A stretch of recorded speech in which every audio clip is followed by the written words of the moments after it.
Discover our collection of handcrafted candles. That's right, every product is thoughtfully created in small batches free from harmful toxins for mindful everyday indulgence. Our candles are hand-poured in coconut soy wax with natural wood wicks, offering a long-lasting burn and rich fragrances. Create a cozy, safe ambiance for your home with candles from Alley Rose Fragrances. First-time customers use the promo code InsideEdge20 to receive 20% off your order. AlleyRoseFragrances.com, proud sponsor of the Inside Edge Podcast Network.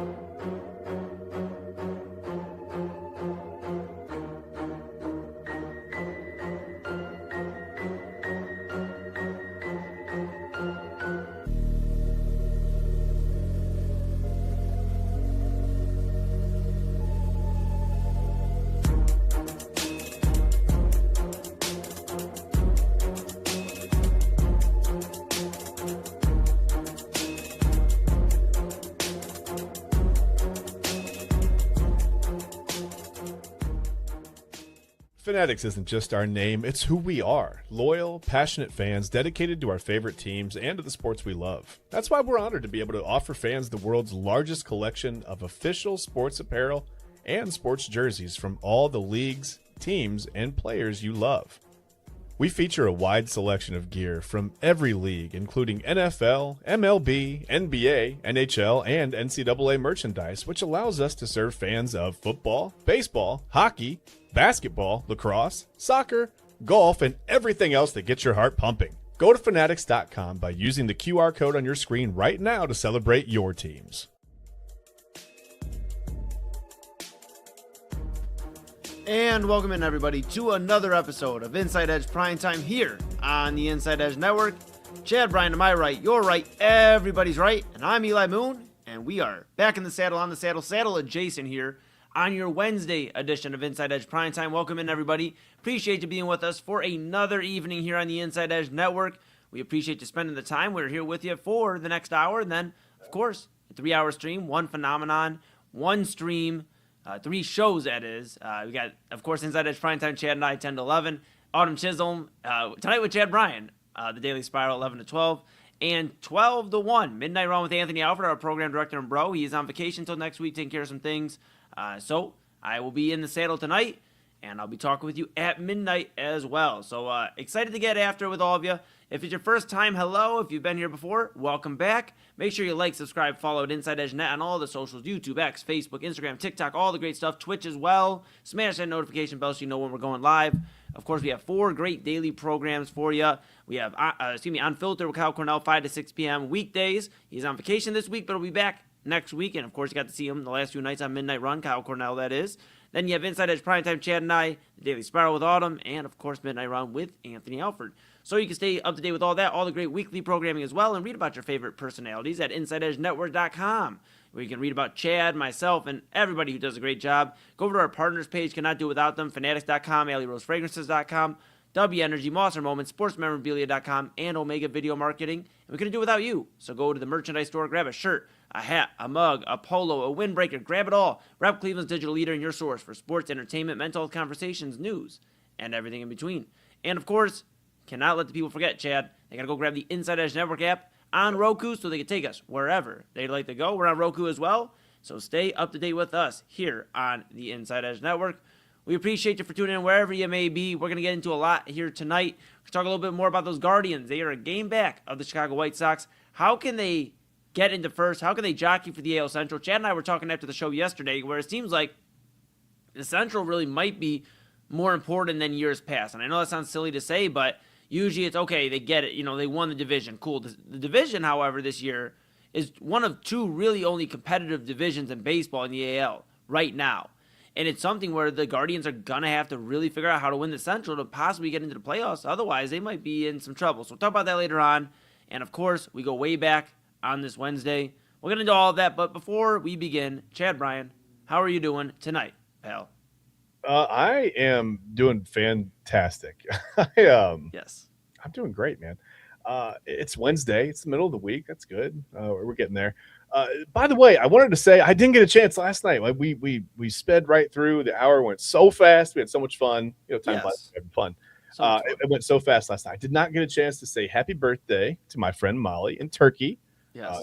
I don't know. I'm not sure she's watching right now because it's about 5 a.m. in Turkey. But happy birthday! She had a birthday yesterday on 7/7. So happy birthday to my friend Molly in Turkey. Our friend, my wife and I, both of our friends. We've been texting a little bit, but I just wanted to make sure I said that on the show. Didn't get to last night, so I wanted to say it tonight. So happy birthday, Molly. Hope you had a good day. Heck yeah. Yes, we're on fire. We're on fire. Heck yeah. All right. Well, hey. Judges? Happy. They said yes. They like the gong. Love that. Love that. They're fine. Well, happy birthday to Molly, and yes, glad to hear you're doing a little bit well over there, Chad B. It's been a hot few days here in Cleveland, Ohio. Not as hot as it was the last few days before these last few days, but still warm. It is warm. I have not got a tan yet. I did cut the grass the other day. I explained that venture, and it's been something, pal. But I'll tell you this: it's gonna be a fun time here this upcoming weekend, the next few weekends. We got Gutty Mac's listening party at Brothers Lounge. I'll be hosting that, so that's gonna be a great time. I got a few other great events. I was actually out at Brothers Lounge before the show tonight, right here on Primetime. I was out basically just talking about Moon Bash, which is July 25th, all 4 stages, both patios, both stages at Moon Bash at Brothers Lounge. Inside Edge Network will be there, so you can go check us out and see what's going on with us as well. But I was out there rocking out, just talking to the people, did a song. They asked me to do a song, so I did a song. And so we're here. We're rocking, man. I got my Omar Vizquel jersey on tonight. Oh, all right. Okay. Yeah, that's right. I came to play. I'm going back to the 2014 Orange Bowl. It didn't go well for the Buckeyes, but I'm still wearing the shirt. That's okay. 2014's so obviously everybody that knows me knows I'm not the biggest Buckeye guy. Now I am because my little brother goes there, so I got a little bit of a soft spot. But 2014, not to age myself here, Chad, but I was a senior in high school. 2014 to 15, yeah. So that team, not necessarily because I know that was the year before, but the 2015 run, Cardale Jones and just the national championship. Well, I didn't think that the Ohio State Buckeyes could do it. I said, you know what? There ain't no way. They're missing their starters. They're missing guys. There's no way they do it. So I bet my hair, and I bet about $40. I went to prom with a buzz cut. It was not good. Not good. And no money. Buzz cut and no money. No money. $40 back then, bro. When you're a senior in high school, bro, that's a decent amount of money, man. So that's like $384 today in today's. Well, not in today's money, but just in adult money. Bro, that's like 8 gallons of gas in today's economy. That used to be a full tank and then some when I was in high school. I don't want to talk about it. That was a long time ago. Yeah. Crazy. Well, hey, Chad, here's the thing, man. We're going to talk Guardians later on. We'll talk some baseball. The big thing that's been on my mind recently in terms of the basketball news right now has been just this LeBron James. Obviously, we're on day, I believe, 8 now. No, excuse me. I think day 9, if I'm not mistaken. But we are almost entering double digits of LeBron James watch. And I'm still, it baffles me that this is where we're at. 16 years ago when the first decision happened, we saw LeBron get up there and talk in Connecticut about how he's going and taking his talents to South Beach. When he came home, he announced it, through magazines, and, it was announced abruptly, very excitingly, And then when he left to Los Angeles, kind of was like, whatever, it just kind of happened. It was announced, and we moved on. Yeah. Now we basically get all of our information for LeBron James through Rich Paul. And the Rich Paul, Max Kellerman, their podcast, I believe it's called Game On Podcast. I want to double check here. But, that is basically how we are getting all of our information when it comes to this LeBron James search, a Game Over podcast. And I got 2 questions for you when it comes to this. One, I don't know if you saw, but Bob Myers, who's obviously involved in the front office with the Philadelphia 76ers, mentioned why LeBron, it would make a ton of sense for him to go there. Clearly no bias at all from somebody that works in the front office of Philadelphia. I mean, no bias. But he was on the podcast. Yeah, it's fine. He crunched the numbers. Yeah. He was on the podcast and kind of baffled me because it's like, okay, dude, we're starting to see more and more intertwining, which is kind of odd. And it's making me feel, I don't know how to feel about it. It makes me feel weird. But I don't know how you feel about, first off, the way all this is going down on Rich Paul's podcast, where we're basically finding all of our updates through him. And number 2, have you started to lean one way? I know the other day you said it kind of feels Cleveland. Are you ready to stand firm in the decision that he's coming back here, or do you feel it somewhere else? 2 questions for you. Well, okay. Well, I mean, as far as all the information coming from Rich Paul, I mean, that's just kind of that's the age that we live in. It was actually today, Eli. I could have used this for Wayback Wednesday, but I didn't. On July 8th, 2010, LeBron James. This was the day we burnt jerseys here in Cleveland. Well, I didn't burn any jerseys, but some people burnt jerseys. People were really mad. Again, I listen. Yeah, it was upsetting, right? You're upset that I mean, it's the best player in basketball at the time. He's not coming back to your team. But I still will always side with the players on this. On free agency, choices, issues, whatever. I'm always going to side with the players. I mean, that's why there's free agency. They get to do what they want. They don't owe anyone anything, right? Right. They're the ones that have worked their whole lives to get to where they are, to get to the point where they're in demand and can sign with pretty much any team they want or whatever at certain times of their career. So I think you have to let players explore that. And you can't really get too mad at them. I mean, it's their life, it's their career. Mm-hmm. Not much you can really say about that. But yeah, as far as Rich Paul breaking all the news, I mean, that's just kind of the time that we live in, right? I mean, that's how we get our information now. We get it through influencers, right? Social media people, agents sometimes. I think about like the days when Scott Boras was like, nobody even knew what Scott Boras looked like, right? He just ran baseball with he was like Darth Vader behind the scenes, like ruining baseball slowly, whatever, just like signing free agents or whatever. But or not free agents, but signing players to his, to his agency, and then, essentially taking them out of the running for 10 teams because 10 teams wouldn't mess with Scott Boras. Right. So I don't know. I mean, it's just I guess it's the way it goes. I mean, things change. So yeah, if we're going to hear information from Rich Paul, we're going to hear it from Rich Paul, but that's whatever. I don't really have much of a thought on that. It's just, you get the information where you get it from. It's no big deal. As far as where I lean on LeBron, I don't know. The further this goes on, it's like I guess it's just that trepidation, right? Like I yesterday I think you said it was about 85% in your mind. Right. LeBron came back to Cleveland. I'm probably above 80. I'm not quite at 85, but every day it goes down like 1.5%, right? Every time we hear someone come on, TV or our phone or wherever and make a case for LeBron going to a team like the Sixers, right? And then you look at it and you're like, yeah, it makes sense. Or the Heat or, Minnesota, whatever.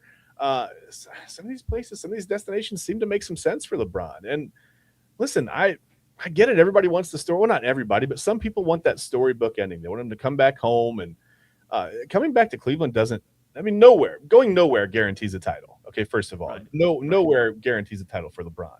But it's not like he just comes back to Cleveland and okay, now the Cavs are going to win a title. There we go. That's where I'm at. It's like him by himself maybe doesn't win a championship. I think that's why the Cavaliers have something up their sleeve. Like I said yesterday, the Donovan Mitchell signing, the 4-year extension. I'm glad you said sleeve, Eli. I wasn't sure where you were going. You said the Cavaliers have something up their sleeve, and I was like, I'm glad you said sleeve.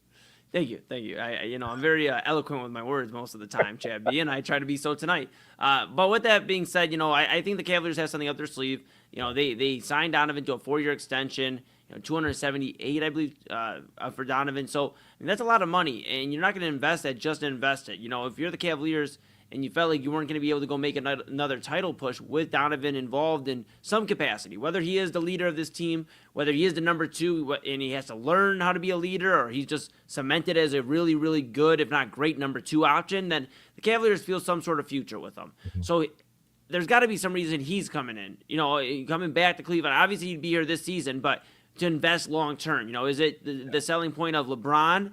And then after LeBron, we're going to continue to be aggressive and move pieces to get pieces around you. Like, what exactly is it that they told Donovan? Because it wasn't just, we really love you in Cleveland. And he didn't just go, I love Cleveland. As much as it wants to be made out to be by media outlets and the fans, yes, I'm not doubting Donovan Mitchell doesn't love Cleveland. Like, I'm sure he loves Cleveland. He has shown that time and time again. He's in the community. He's very immersed here in Cleveland.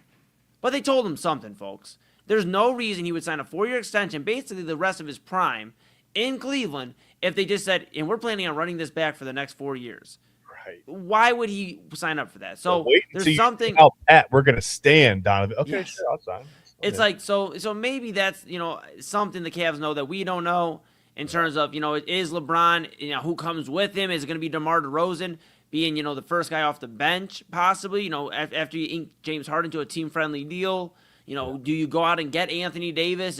Is Evan Mobley, is Jared Allen, are both those guys safe still at this point? You wonder. But one thing's for certain, after the weeks we've debated here on Primetime and across the network about Donovan Mitchell and his future, one thing's about as certain as you can say, and that he is in Cleveland's future for the foreseeable future. We won't be having discussions about who's Donovan going to get traded for. Yeah.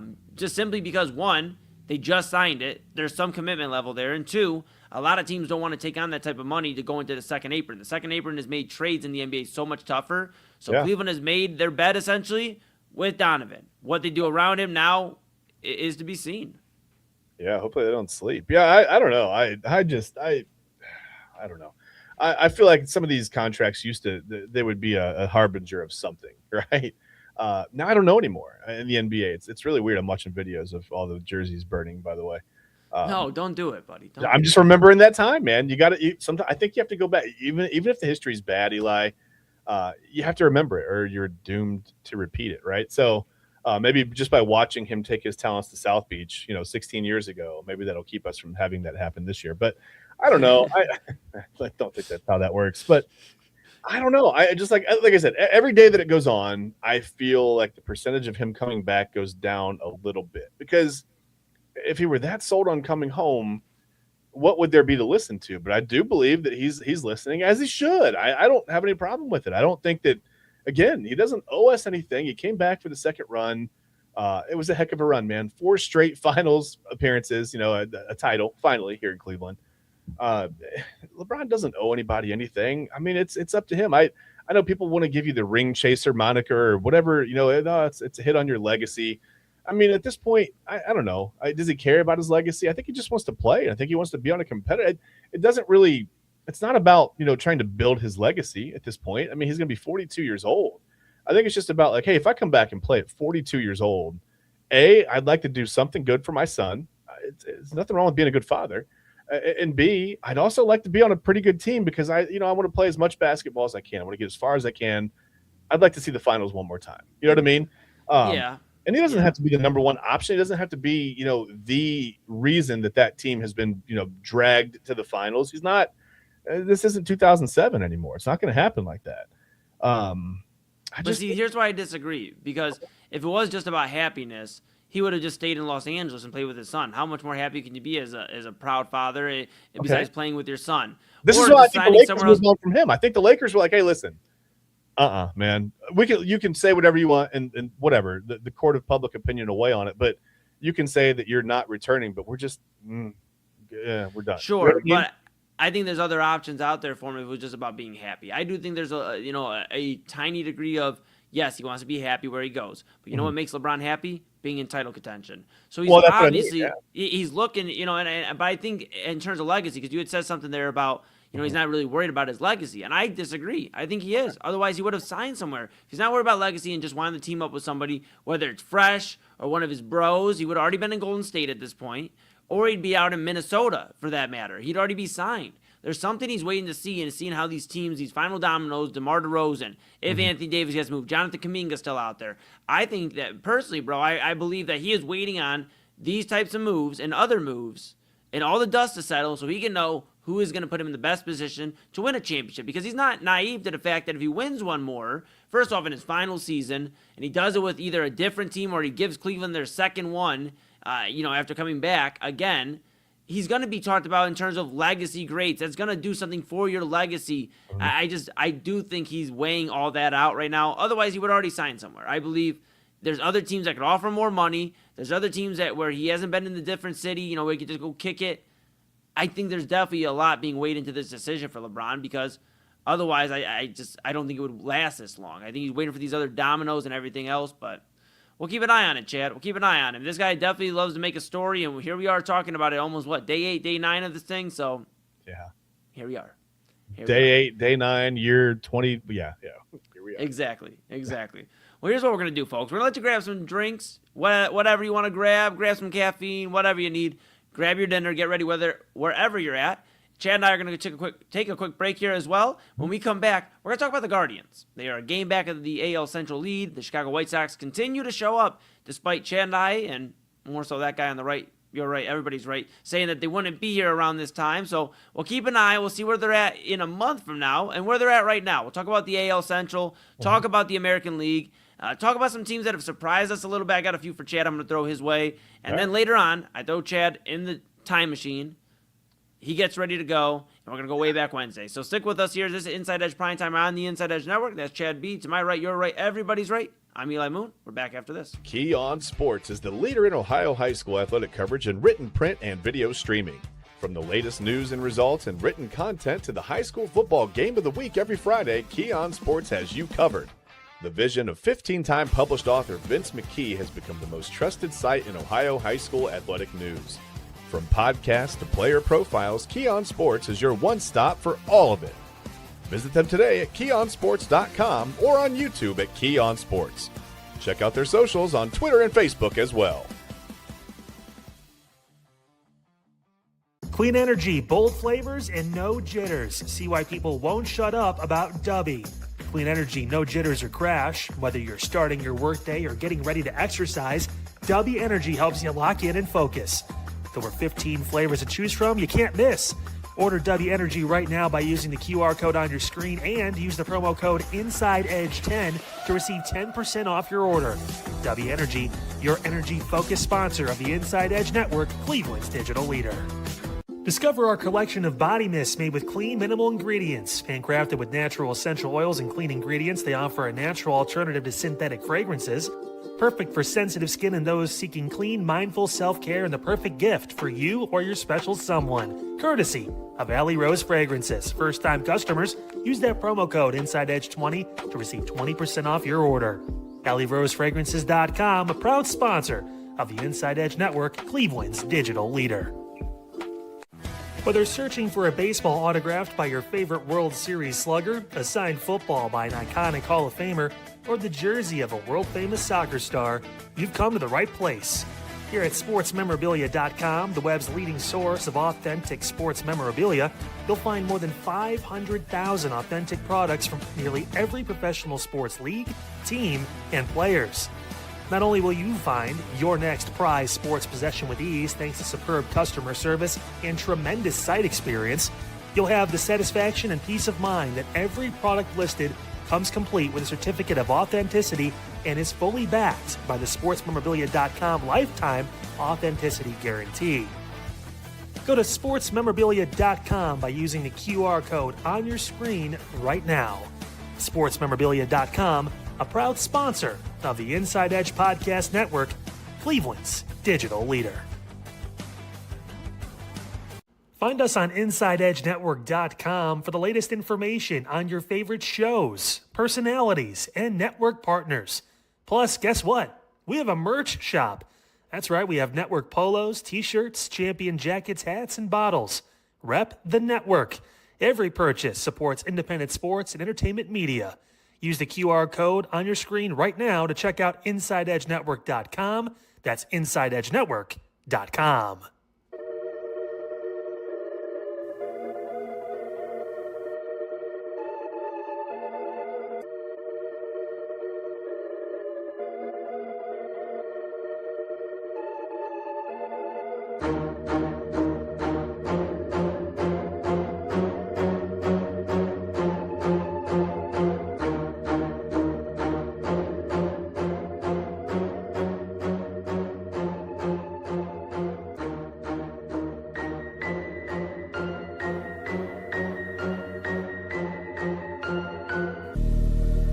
And welcome back to Inside Edge Primetime here on the Inside Edge Network. Chad Bryan, he's over there. To my right, your right, everybody's right. And I am Eli Moon. We are back in the saddle, on the saddle, saddle adjacent here on your Wednesday. Thank you for joining us. We got to cover some more LeBron. Where's that guy going? We're not sure yet, but we should have an answer here soon, folks. The latest LeBron has taken to sign. If you were wondering, for a trivia question at home, July 11th. July 11th. So keep an eye on all of that. Of course, if you're here for the first time, make sure you like, subscribe, follow at Inside Edge Net. Chad and I are here with you till 11. We have the Daily Spiral with Autumn Chisholm and Chad Bryan tonight, 11 to 12. And then Midnight Round with Anthony Alford. He's back next week. I will be filling in for the rest of the week. They're at midnight with you. So make sure you hit that at Inside Edge Net. Like, subscribe, follow YouTube, X, Facebook, Instagram, TikTok, Twitch, all the great stuff.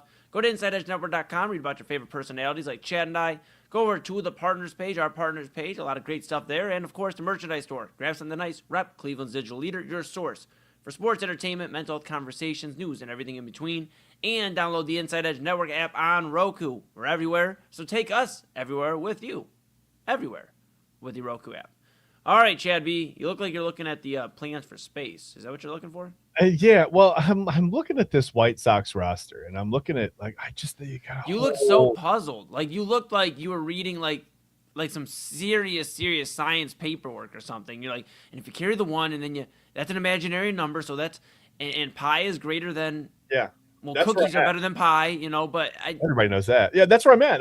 Right now, it's just that this is a team that should not be in first place in this division. Right. The pitching's okay. I mean, you got a couple guys going all right. You got a couple guys that have some home runs. Nobody really has an impressive OPS. Like I'm going to maintain my statement. This team will not be here in first place in this position in August. You can only play over your head for so long. Ask Cal Raleigh. I mean, you can only do it for so long until the baseball gods will find you, Eli. I mean, baseball is a very humbling sport. They'll find you, and they'll bring you back down to earth with a thud, man. It'll happen. It's gonna happen. I mean, that's fair, but like, buddy, I'm gonna be honest with you, and I definitely respect your baseball knowledge, but we said this back in April and even May that they wouldn't be here around this point, around the All-Star break, that they'd start slumping, and respectfully, pal, they haven't. And I'm a Guardians fan. I got my Vizquela on tonight. I mean, like, but it's starting to scare me. We were on the phone yesterday, not to peel the curtain back for a moment, but Chad and I discussed typically after the show. We get on the phone after 1 a.m. Once the midnight run responsibilities are done, we talk about the next day, so we can get ready for you guys and deliver you a great product. So I'm on the phone with Chad yesterday, and we're talking about these White Sox. I know you remember this, and we're talking about, and you said this, about how they're good. They're a good team. They're just ahead of the curve. But here's the thing. Maybe that's just where they're at. Maybe they jumped a year. This is the curve, and I know there's one-offs. The Cal Raleigh situation, you bring that up. There's teams that have one sparkling year, and then they kind of phase out, real quickly after. But exactly, but maybe this is the beginning of a White Sox run here. They got a lot of young talent, and you thought, I mean, dude, I'm going to be honest, when they traded Luis Robert this past offseason, we thought it was blouses for them. I mean, that was their big pop in the offense, and now, I mean, I get it's not household names. We're not sitting here talking about the Dodgers-esque of lineup. This isn't Ohtani, Betts, and Freeman. I get that, but these are guys that are contributing to the White Sox, and I'm not defending them because obviously I'm not hoping that they continue to do this as a Guardians fan. But right now, it's like this might be what they are this year, man. I mean, they are winning games that they shouldn't be winning, and they're winning games against the Guardians pretty handily. Like, I know, okay, we could play the what-if game, of course, if this went this way and that went that way. I get it. But the Guardians needed 2 walk-offs to tie that series recently here against the White Sox. So it's kind of impressive what they've been doing, as much as it pains me to say. No, it is. And listen, whoever wins this AL Central is probably going to be the only team in baseball that's under 500 against teams that are over 500, by the way. The White Sox are terrible against teams that are over 500. If they get into I haven't looked at their schedule, I'll be honest with you, but if they get into a stretch where they got to play, Yankees, Rays, whatever, there aren't a whole lot of teams that are over 500 in the AL, but if they get into a stretch where they got to play some teams that are over 500, they could struggle. They're 17-22 against teams that are over 500. The Guardians aren't any better. They're 22-28. They've played, I guess a lot more, games against teams that are over 500 or whatever. But they're also not any better. You got the Twins that are 19-25. You have to go all the way down to the Tigers in this division to find a team that's over 500 against teams over 500. They're 24-18. It's inexplicable because they're 42-50 overall and they're 6 games out of first in the division. But whatever. So the Tigers stink against bad teams. The rest of the division stinks against good teams. I don't know what to even do with this AL Central anymore. I mean, there's a chance that the whole division can get kicked out of baseball. Yeah, hey, easy, pal. Maybe easy. Not. But the one thing that does stand out to me too, and you may have mentioned this, but the White Sox, 19-28 on the road as well. They don't really take care of their business on the road, and that could be something, depending on the rest of their schedule shapes up. This could be something really good for the Guardians, depending if they make a move or not. And again, we're kind of more under the assumption that they're not going to make a move. 3 All-Stars, 2 of them being rookies, and Messick and Mazana, and then of course Kate Smith joining there as well. Just that mixed in with, they keep thinking, well, Jose's coming back. DeLauder's already back, And, of course, we'll get Angel Martinez back, so why should we have to make a move? I mean, it could bite the Guardians in the ass, though. We talked about it again yesterday, about, and I talked a little bit at the beginning of the show, talked about the Guardians, yes, most of the times, okay, winning the AL Central is kind of like a given. Win the Central, but try to position yourself for a top AL slot. This year, it's like the Central really is more important, if that makes sense. And, I wouldn't just be worrying about beating the White Sox and these other teams in the Central, the Twins, depending on what kind of rise they go on in the second half. Mm-hmm. But really, if the Guardians don't win the Central, Chad, I mean, they really could miss the playoffs, which is something we haven't thought about in a long time in Cleveland, just embarrassing missing the playoffs. But, okay, let's run through it here. Rays are going to win the Central, or excuse me, the East, in my opinion. Now, the Yankees couldn't make a run. They're getting Judge back here. I'd imagine maybe in the next month or so, just depending on where, his imaging comes back and everything. But, okay, Yankees Rays, have been going through it, man. They're 2-8 over their last 10. They've been going through it. Yeah, they need Judge back ASAP. Ben Rice has been holding his own for most of the season, but they just don't have enough pop, which is crazy to say for a team that buys their offense. But they don't have enough pop right now in their offense. Yeah. We got the Rays, and then, of course, you have the White Sox, who, let's give them the Central right now because that's where they're at. And you got the Rangers. Okay. You're like, okay, well, the Guardians are fine. Yeah, well, they're not. Seattle, who's had a real subpar year. The record shows one game above 500, but that offense has been dreadful at times. Chad's brought up Cal Raleigh. He's been dreadful at moments in time. Josh Naylor, not so much Cleveland's favorite anymore that is left. But he has obviously been up and down. This whole offense has been up and down for Seattle. Their pitching hasn't been as strong as it was last year. They're in a weird spot. And there's still only a game, or if not a half game, back of the Guardians for that last wild card slot. Or excuse me, the second wild card slot. Mm-hmm. The Yankees right now would hold that first one. So it'd be Yankees, Guardians, and then the Mariners are hanging out, and the Astros. Let's not forget them as well, Chad. You're sitting there with the Astros, who are 46 and 48, but they're playing some real good baseball right now. Yordan Alvarez, who I still want to take a look into the numbers here, maybe this week, if not, when I come back from vacation the week after next week. But Yordan Alvarez, he is having an MVP season. They are starting to catch some fire, and it makes me think, man, like the Guardians' only bet to probably get into the playoffs is just outbeating the White Sox. And then whoever doesn't win the Central, sorry, you don't make the playoffs this year, because I think you're getting 2 teams out of the East, and I think you're probably getting 2 teams out of the West. The Mariners are going to continue to play good baseball maybe, or really, the Astros are going to keep going. Well, and listen, to my point, I will say this about the White Sox. They've started July 2-5.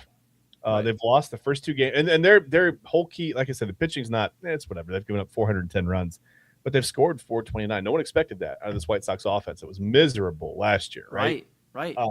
They've improved, but here's the trend. I mean, now these 3 games against the Guardians, or 4 games against the Guardians, rather, lost 6-5, this being the White Sox, lost 4-3, won 3-1. Okay, scored 7 runs, won 7-6. They've lost these first 2 games against the Red Sox in the series, 8-1, 5-0. Listen to their schedule for July. After they finish up with the Red Sox tomorrow, they have a 110 game, against Boston at home. Then they'll play the Athletics. They play the A's. Then it's the All-Star break, so they get a little bit of a break there. But they've got a 3-game series against Oakland, and then they go to Toronto, who hasn't been playing well, but is pretty talented. They'll go to Texas. The Rangers are a decent team. Then they have the Astros. Then they have the Yankees, and then they go to Tampa Bay and play the Rays. So they've got – now here comes this, like I said, this tough stretch of their schedule where they're playing some teams that are hovering around 500. They're going to be a couple teams that are over 500. I think this month, like I said, I don't think the White Sox will be here in August. July is going to tell you everything you need to know about Chicago. We'll find out. I guess we'll know by, July 31st or so, that first game with Tampa Bay, where they truly sit. But I think this is where you can see the White Sox start to not plummet, but struggle even more against some of these better teams that they have on the schedule. So we'll see. Well, I sure hope so, because if not, and if they get through that type of month and they play good baseball and they continue to hang on to the Central, then they're going to win the division. Yeah, that's worrisome for the Guardians. But just looking on the other side of things here too, because I think the Guardians have got complacent in the front office, and I love the Guards, and I think they've had a fun year despite still being a game back in the Central. I think there's been a lot of fun with some of the rooks, seeing some of the excitement from Messick on the mound, Bazana at second, just some of these cool moments. Cade Smith leading Major League Baseball in saves as the closer. There's a lot of great stuff here. However, I think the front office, and I think, it's been no secret the Dolans have never wanted to spend money, so it's not like they just learned this year that it might put them in a position where they may not win the World Series, but now we're in a position where they may miss the postseason. And that's something where, how are you going to sell that to Jose Ramirez? How are you going to sell that to some of these veterans on the team that have been faithful to you, really been rocking with you, especially Jose, though, out of all the guys? How are you going to sell that to them? And what are you going to do to get better? Because Well, last time I checked, the lockout is more and more heating up as it's going to become a thing here by the end of the year. Yep. So now you got a whole baseball season off. And then when you come back, Jose's what, 38, 37, 38 years old? So what exactly are we getting out of the Jose Ramirez last contract? I know it sounds very controversial, and I love him here in Cleveland. Let me be clear. I love him here in Cleveland. Yeah. But if we weren't going to do anything to better this roster around him, it's like the whole Joe Thomas argument. And I know it makes people in Cleveland uncomfortable because Jose is like ours, like in terms of like he chose us multiple times. There was no argument. He didn't fight for more money. He said, I'll take the hometown discount. I love Cleveland. It's my second home. And I appreciate him. He is one of the greatest, if not the greatest, Cleveland baseball player of all time. Yeah. But, man, I want to see the guy win, too. He deserves to go out there and get into a chance to win. And if it's not here, then maybe the Guardians after this lockout need to start discussing where Jose goes and finishes the last year or two. He can come back to Cleveland. He can retire a Guardian. You know, he can go into the Hall of Fame as a Guardian. But, you know, you owe it to him. It's like the whole debate, Chad, of Joe Thomas. And, you know, we just had the debate with Myles Garrett, and obviously he's now a Los Angeles Ram. But it's like if the Guardians are not going to take care of this roster the way they should, knowing that they have a future Hall of Famer on the roster in its final few years, then as a Guardian fan, that is the type of stuff that frustrates, and you wonder why eras after me. You know, I'm 28, and there's people even around me, my age, that aren't big Guardians fans, except for going out there and having a summer beer and enjoying the ballpark. Yeah. There's not that much of an excitement anymore because this is how they treat all of the greats that have been around since I've basically been watching baseball. CeCe Sabathia wins the Cy Young, Guardians trade him. You know, Indians at the time. Cliff Lee finally gets healthy. He finally starts putting it together, Chad. They trade him. Back to back. Victor Martinez, longtime catcher, wanted to spend his last days here playing in Cleveland. They trade him to Boston, of all things. So it's just like, how much more can like my era and eras after take? Because, just to put in this context, and I'll hand it back to you, pal. But think about this. 2016, I was, not to make you feel old, I was 18 years old. 18 turning 19. Okay, yeah.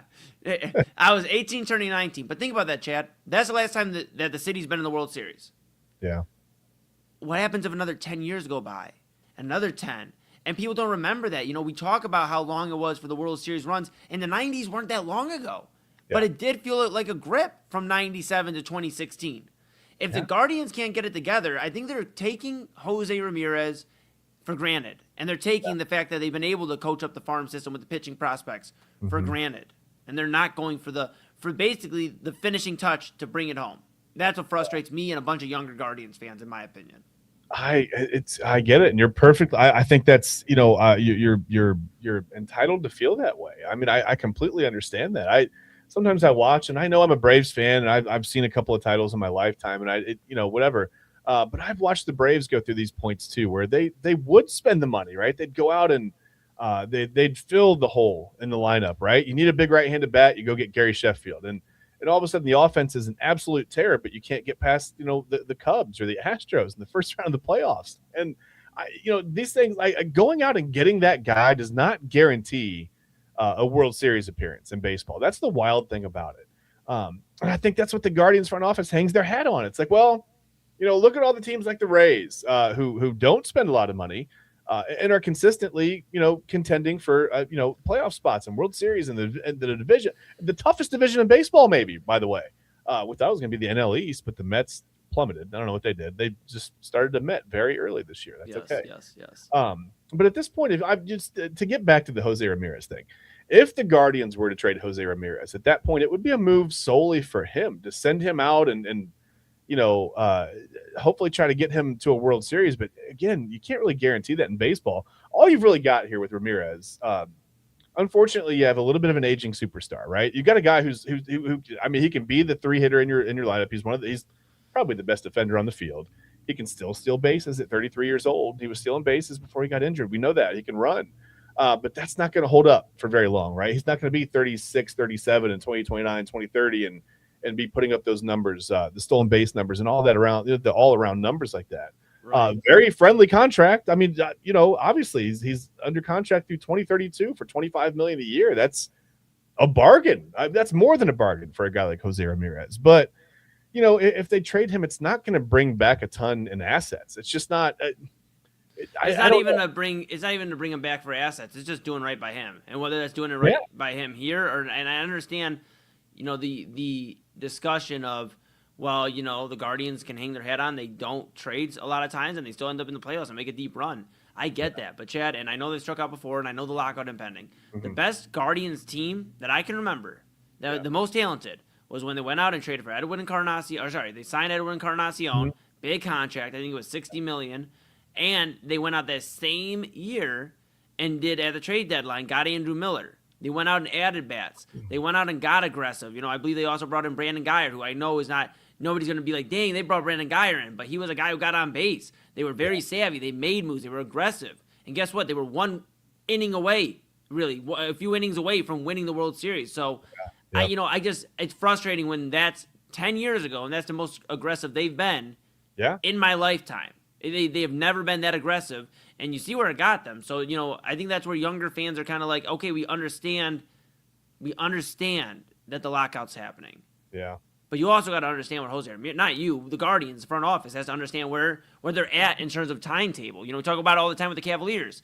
Donovan Mitchell, the timetable, or is it Evan Mobley? Well, the Cavaliers have showed us it's Donovan Mitchell's timetable. This is where we're going. The next 4 years are really going to be imperative to go win at least one, if not two championships.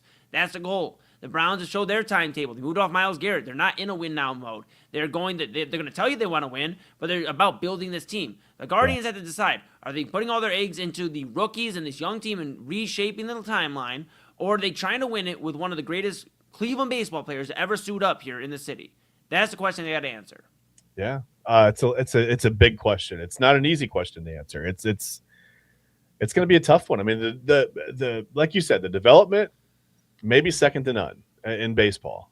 What they do with young pitching and not even just guys that they draft and guys that they go out and fight. It's the guys that they plucked from other organizations that looked like they were maybe stagnant. They were dead in the water, right, in Double A. Right. And all of a sudden the Guardians get a hold of them, or the Indians, whoever, depending on which era. And all of a sudden these guys are great, fastball, slider, tunnel pitches kind of guys. And they go out and they can get people out. Right. Can they keep doing that? Can they keep finding – because it takes a special kind of guy. Listen, I've heard all kinds of stories of guys being in organizations that said, hey, look, here's your strength. We're pretty good at this, right? We've been doing this baseball thing for a long time. Yeah, you've been playing for a while and you know yourself, but we see your strength and the best way for you to contribute to this team is to be this type of player. And those players resist against that, whether it's changing positions or changing a pitching style or moving from a starter to the bullpen or – whatever it is, guys they resist because it's not comfortable, right? It's not what you've done. It's not what got you there per se. So you're not really willing to change because you know what you've built yourself as so far, whatever in your career. And plus, listen, it's hard, right? It's hard to go against your own tendencies. Sometimes it's not even a conscious decision. It's tough to go against what you've done your whole career. So you've got to find a special kind of player that's willing to scrap everything they've done to that point and become this type of pitcher, whatever it is, hitter, player, fielder, whatever the team is asking you to do differently. It takes a special kind of mentality to be able to do that. So you've got to find not only the right guy, but you've got to find the right guy with the right mentality. It's not easy. I know, but the Guardians have just got extremely lucky, Eli. Maybe. I get it, but that's why. But here's the thing: is that's why they're in the position they're in, the front office, to make those types of moves and figure it out, Chad. And we've been very patient as Cleveland fans, saying, "Okay, you guys have done the development. You're doing really good. We love watching the young guys. Well, the young guys always get traded or end up move somewhere else, or they walk away when they want more money. So you can't really keep selling us. You can't keep selling us on the young team." Because the young team eventually gets a little bit older, they want more money, we don't have it, and they go end up in a Yankee uniform or a Dodger uniform or wherever. Yeah. So it's frustrating. You have a guy who signed here twice. Or even worse, Eli, in an obscure place, right? They'll go to Pittsburgh or something, and all of a sudden they're a 310 hitter with 25 home runs or whatever. Yeah, exactly. Not in Pittsburgh, but you know what I mean. I'm with you.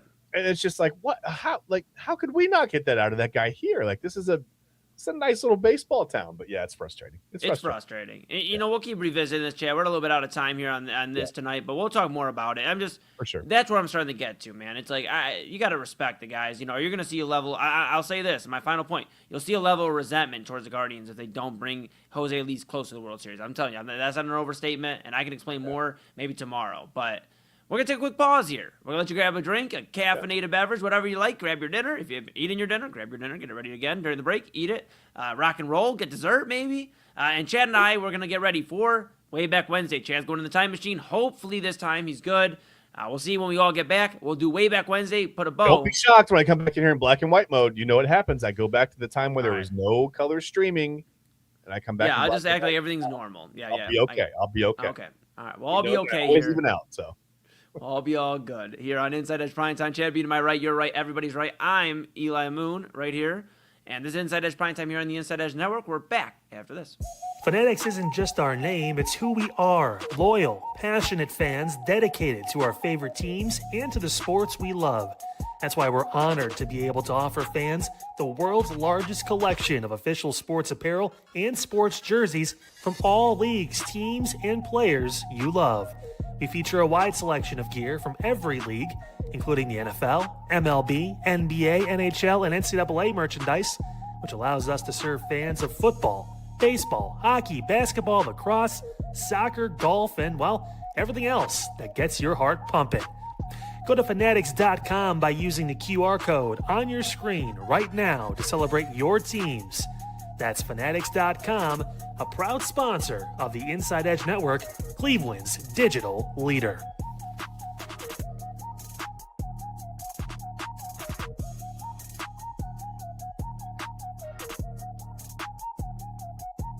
Small business owners are superheroes, but nowadays running your business means doing so inside your shop and on social media. That's why you should make Omega Video Marketing your sidekick. With a decade of content creation experience, I create dynamic, informative, and fun videos for your specific social needs that will increase brand awareness, get you more followers, and keep your social pages and websites current and fresh.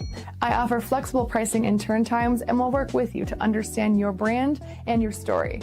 All of that comes from the heart. My award-winning expertise is just the cherry on top. So let's get connected. After all, your brand is the alpha and my expertise is the omega. Discover our collection of handcrafted candles. That's right, every product is thoughtfully created in small batches free from harmful toxins for mindful everyday indulgence.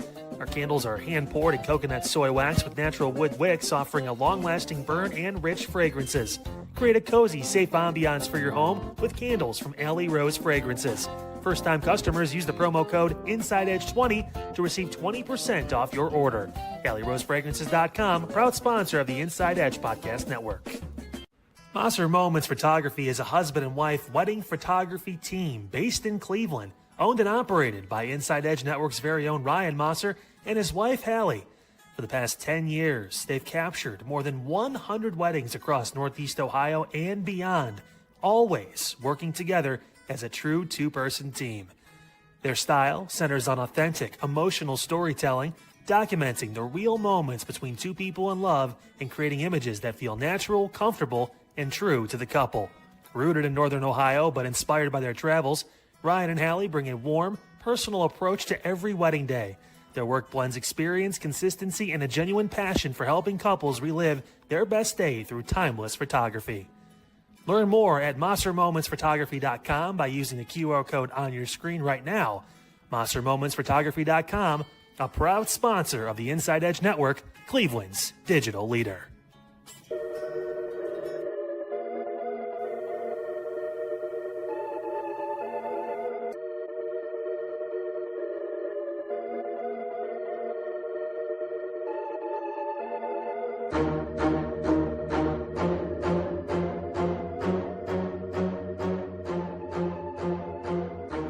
And welcome back to Inside Edge Primetime here on the Inside Edge Network.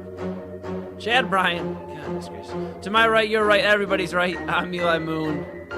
We're back in the saddle, on the saddle adjacent here on Inside Edge Primetime. Just look at you. Just look at you.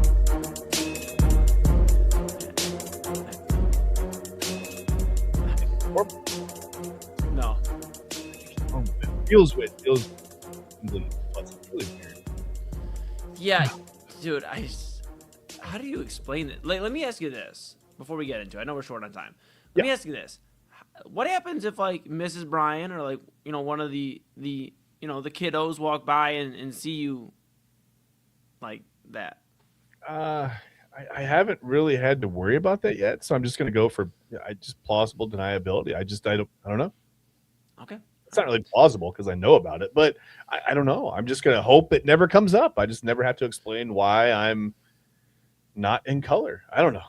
Well, anyway. All right, yeah, just get after it. Yeah, you look great, pal. Go ahead. I appreciate you. I feel very like my three sons, Donna Reed, An Dick old Van school Dyke Disney era. movie, like the Yeah, Mickey Mr. Mouse. Ed. Yeah. Feeling pretty good. Right. It's Wednesday. That means it's time for Wayback Wednesday. Eli, we got to go to Wayback Wednesday. We got to get the 50s thing going on. Anyway. Working on it. Got you. Anyway. Well, okay, so there was a lot of stuff to choose from. I didn't know how to. It was actually nothing groundbreaking today. Nothing like, nothing that centered around any, formative days of our country or anything like that. Oh, wait, there was this one thing. Back on this day in 1776, the very first public reading of the Declaration of Independence was given by Colonel John Nixon to an assemblage of citizens in Philadelphia, which is clearly signed that LeBron James is going to sign with the Sixers. No, don't say that. Chill, Right? dude. That was All I know is this is the LeBron Easter egg. He went back and made sure this happened. That's a lot of reading, dude. That's a lot of reading, man. Like you could have done like 7-Up, whatever, heads up 7-Up or something, like, calling the next reader, like popcorn. That's what they called it. Popcorn. You could have been like, hey, I read the first 10 paragraphs, and now we'll go to Colonel so-and-so for, like, goodness gracious, give Mr. Nixon a break. I know. It's a lot of reading. I hope he had water. There was probably a lot of going on that day, I would imagine. But yeah, 1776. All right. And just in case you haven't had enough of Philadelphia yet, Eli, let's fast forward a little bit to 1835. Okay, all right. Listen, the Liberty Bell cracks again in Philadelphia. What? They say likely while tolling for George Washington's birthday, creating the famous fracture that you see right there on the front that actually prevents it from ringing today. That's why we don't ring the Liberty Bell anymore, because if we did, it would just shatter and fall to pieces, and then LeBron would never sign in Philadelphia. So someone please ring the Liberty Bell if we want him back in Cleveland. Yeah, I mean, this is honestly one of the cooler artifacts or what monuments, whatever you want to call it here in America. Yeah. Pretty epic. So a fun fact, I don't know if it's fun necessarily, but I've never been to Philadelphia. Okay. I've been to Pittsburgh. I covered a UFC event out there. Got to spend some time in Pittsburgh. Beautiful city. I know we don't root for the Steelers, obviously, here, but love Pittsburgh. Did not get to see Philadelphia yet. But Papa Moon, on our layover one time, we went out to Disney, and he caught a different flight. Came on and saw us, and he had a layover in Philadelphia, and he got to go venture off and see everything. And so Papa Moon's got that Philadelphia knowledge. You may want to bring him on to see what his thoughts are. Especially if LeBron signs there. Maybe we'll see what Papa Moon thinks. But yeah, pretty cool. Liberty Bell, huh? Sounds good. Are we sending Papa Moon out to Philadelphia if LeBron? Maybe if we send, that's what I was thinking. I just didn't develop the entire thought right there. But I just feel like, yeah, if we send Papa Moon out there to like battle as the Cleveland representative, live I've been to InsideEdge Network. It's Papa Moon. Right? Yeah, like I've been to Philadelphia, and it's not, look. Like, I could tell you Cleveland's better. If Papa Moon goes out there, he'll be like, look, love you, LeBron. And then we got him. Yeah, that's it. Love you, LeBron. And he's like, you know what? I'm going to change my mind. Well, listen, we talk about pitchers being soft a lot these days, right? They don't finish games anymore. Yeah. They don't throw 12 innings. They don't throw 194 pitches. They don't throw both games of a doubleheader. Well, then you got to start calling boxers soft because in 1889, on this very day, on July 8th, 1889, Eli, the very last bare knuckle heavyweight bout was it took the last sanctioned bare knuckle bout. There've been a lot of bare knuckle bouts all over the country since then, but the last sanctioned one took place. There you see it. Jake Kilrain's trainer throws in the towel, right? John L. Sullivan wins the fight because Kilrain just couldn't go anymore after the 75th round. Eli, what? I get it. It says 1 minute. Doesn't matter. 75 rounds. How long were these fights? This is like 2 hours between, you got you're between never. That's crazy. What is going on? 75 rounds. 75 is a lot, dude. How long was it scheduled for? I didn't look up to see how long. He threw in the towel after 75. Were they going for 80, 100? No, maybe 100. Maybe 100. Goodness, man. That's, dude, 75 minutes to straight boxing. I'm bare knuckle boxing. Bare knuckle boxing. Yeah. It's like one of those where you're like, yeah, you see me, wait till you see the other guy. But that's what both of them are saying. Because goodness gracious. Yeah, that's crazy. The last bare knuckle heavyweight bout in the country, the last sanctioned one, sponsored by CTE, apparently. Just to put it in context, Chad, before we move on, Yeah. a normal UFC championship bout right now is 5, if it goes the distance, it's 5-minute rounds. That's 25 minutes. Yeah, that's a little different than 75 minutes of fighting. Yeah. It's just different. They did 3 championship full bouts. Yeah.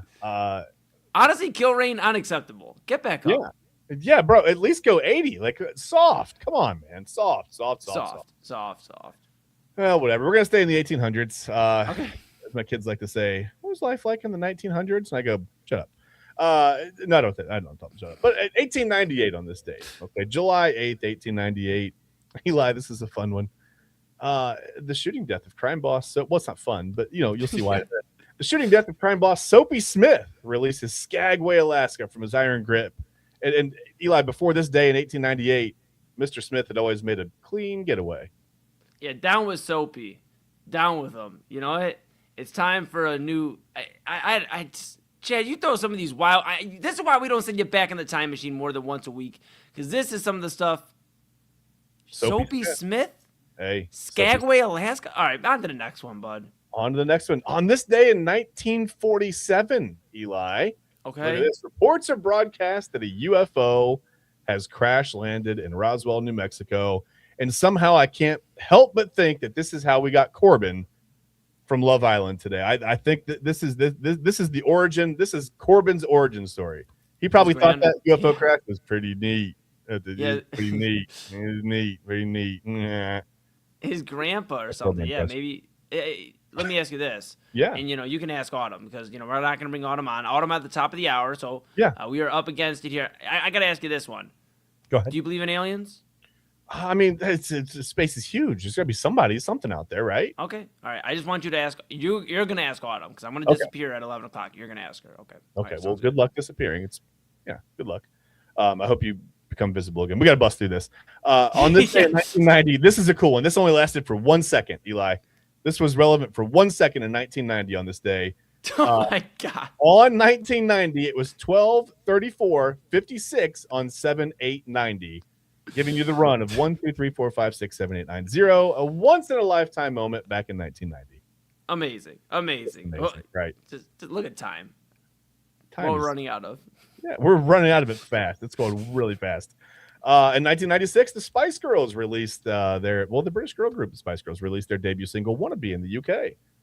Okay, that's a banger. That's a certified banger. If you want to be my lover, don't ask me for gas money. I think that was one of the lyrics of that song. I think that's how that. I'm not sure. And don't be a married pastor. Yeah. Yes, don't do that. Nope, don't do that. Yep. Don't do that. I think Autumn's got the volume down on her end. She don't want to hear us more than she has to. No, she's not acknowledging that. In 1999, on this date, look at this. Harry Potter and the Prisoner of Azkaban, the third book in the series by J.K. Rowling, was published in the UK. Not to fear, she wasn't done. 1 year later, on the same day, the fourth book, Harry Potter and the Goblet of Fire, was published in the UK and the US by Scholastic there. Bloomsbury in the UK, Scholastic in the US. That's dope. And that's cool. That's all I've got for you today. That's pretty cool, man. I'm not gonna lie. Prisoner of Azkaban's where I stopped watching the movies. I still love Harry Potter. I should go back and revisit them. Yeah, my daughter loves them, man. She's read the books a couple of times. She loves them, man. She absolutely loves them. So I'm gonna bring us back here, but bring us back. Hey, yeah, man. Hey, welcome back. You look great. You look I great. You always come back, man. I always bounce back. But you know what? Oh, Rents do. Well, we don't got it. We don't have it. But you know what? Yes. Smart. Okay, Fashion Chad. You're Fashion Chad tonight. Okay, all right. Here's what we're going to do. I'm going to disappear. I'll be back at midnight with the people here from Midnight Run, filling in for Double A Anthony Alford. You're going to stay there, and then you at home, right there, over there, all across the masses of the world. Stay there. Autumn Chisholm coming up at the top of the hour. We're going to have station identification, and then your favorite, The Daily Spiral, with Autumn and Chad. I'll see you guys at midnight. Yeah, that's all I got for you.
Hi, Chad. Hi, Autumn. How are you? I've had a night. My dog is trying to kill himself, literally trying to kill himself. He somehow, some way got into those little Hostess mini muffins, and they were chocolate chip flavored. Oh no, that's not good. So now I'm like, my mom has to monitor him. I have to monitor him, make sure he at least throws it up or poops it out. Oh, I look bald. It's not a good night. But You look great. You look great. You don't worry. You look great. Maybe the dog, you got to worry about that, but you look great. Don't worry about that. Yeah, the vet is like, you probably should bring him in. I'm like, please, no, I don't have $300 to pay you, ma'am. I know. Welcome to the Daily Spiral, everyone. This is literally my life. Now, today, I'm trying to figure out what should I start. You know what? I'm not gonna start with your quiz, Chad. I'm really not. I'm gonna spare you. I'm gonna spare you. Whew. I'm gonna spare you until the end of the show. Oh, That's until the end of the show. That's unfortunate. But I'm actually gonna start with not my lore drop, because we have a new segment coming up called Lore Drop. Yeah. Which we'll get into some stuff later. But let's get into the first topic that I think we should get out the way because I'm sick of hearing about them. It's been days since they lost. It has been literally 2 days since they lost. Yeah. And that is the United States men's national team. The United States men's national team on July 6th. Mm-hmm. Not January 6th. That's crazy. That was a long time ago. Yeah. Yeah. On July 6th, this Monday, lost to Belgium in Seattle in the round of 16, effectively knocking them out. And since then, we have had this discourse about the U.S. men's national team and why, number one, no one had any sort of expectation for them, even though we have a women's U.S. national team, and the expectation every year is to win some sort of championship. Yeah. We've had the conversation about Balogun and if the red card thing and all that whole thing. We've had conversations about Greg Berhalter and his role in the team. But I think we do need to have a conversation about Christian Pulisic. Okay. He is 27 years old. Yeah. He is considered the greatest American soccer star of his generation. Male, not female. Male. Yeah. No. Yeah. I would put at least 10 women ahead of him. Yeah. That's fair. He has been out this entire World Cup. He played last game, but he was fragile. He was writhing on the ground. He said he tweaked his ankle. He has sat out game after game, tournament after tournament. He hasn't shown up. So what do we do about him now? Well, I think, right now, I think time's going to handle that. It'll be 31 the next time the World Cup rolls around. It's not really, I don't think it's that typical to see too many people in their, we'll say low to mid 30s. I like to keep it weather friendly for our good friend Matt Wentz. But I don't think you see a lot of people in their 30s in the World Cup, unfortunately. It just is what it is. I'm not being ageist. I'm almost 50. You're not going to see me on any soccer field, not on purpose anyway. But yeah, I don't know. I mean, I think that, well, they say the best ability, Autumn, is availability, right? Mm-hmm. If you're not available and you can't be out there on the field, then I'm not sure what the point of holding a roster spot is. All due respect, I just don't know.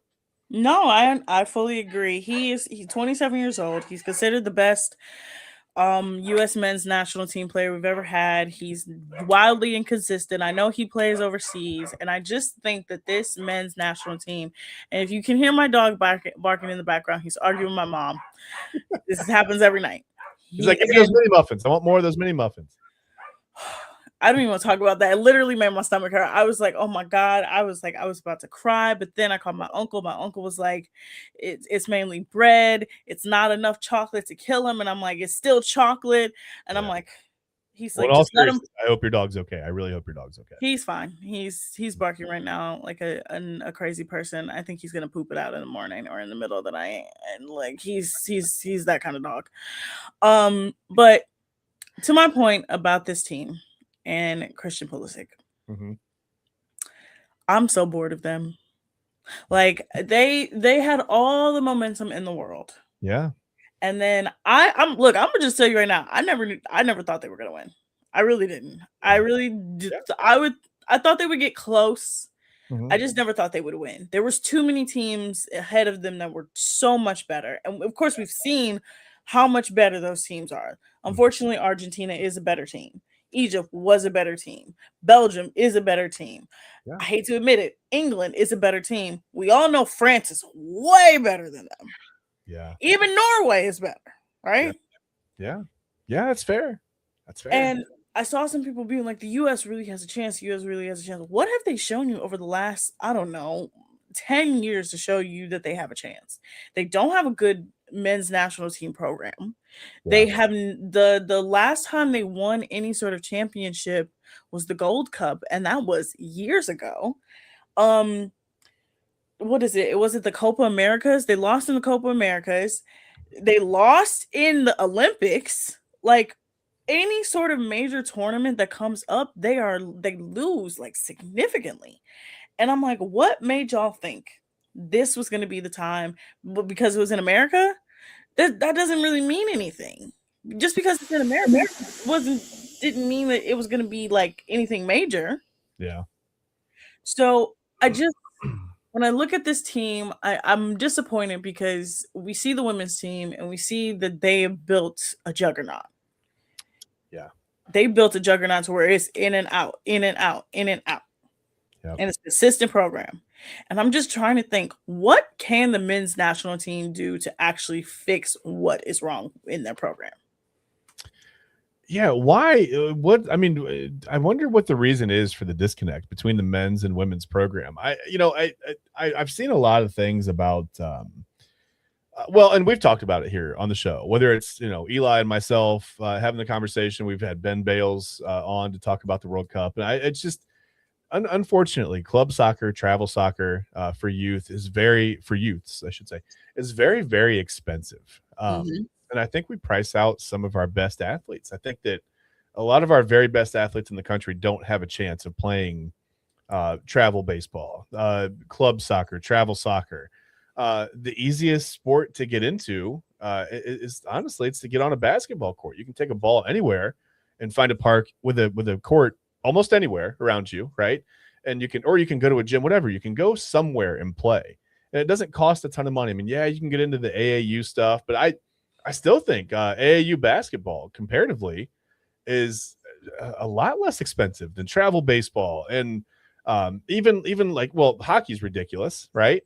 So there's a reason we don't have, and again, we did win. Obviously, that the Olympics happened, but that was a fluke. I don't understand how that happened. I really don't get how that happened. That was a fluke right there. We'll take it.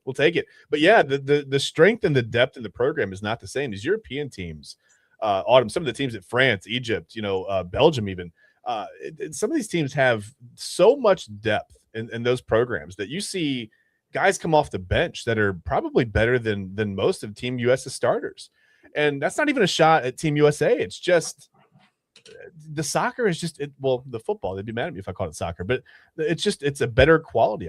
You just get a better, again, more depth, and just more dominant athletes are gravitating towards soccer, toward football. In those countries, we don't have that in this country. We price athletes out so early that they just quite literally can't afford to get into the sport.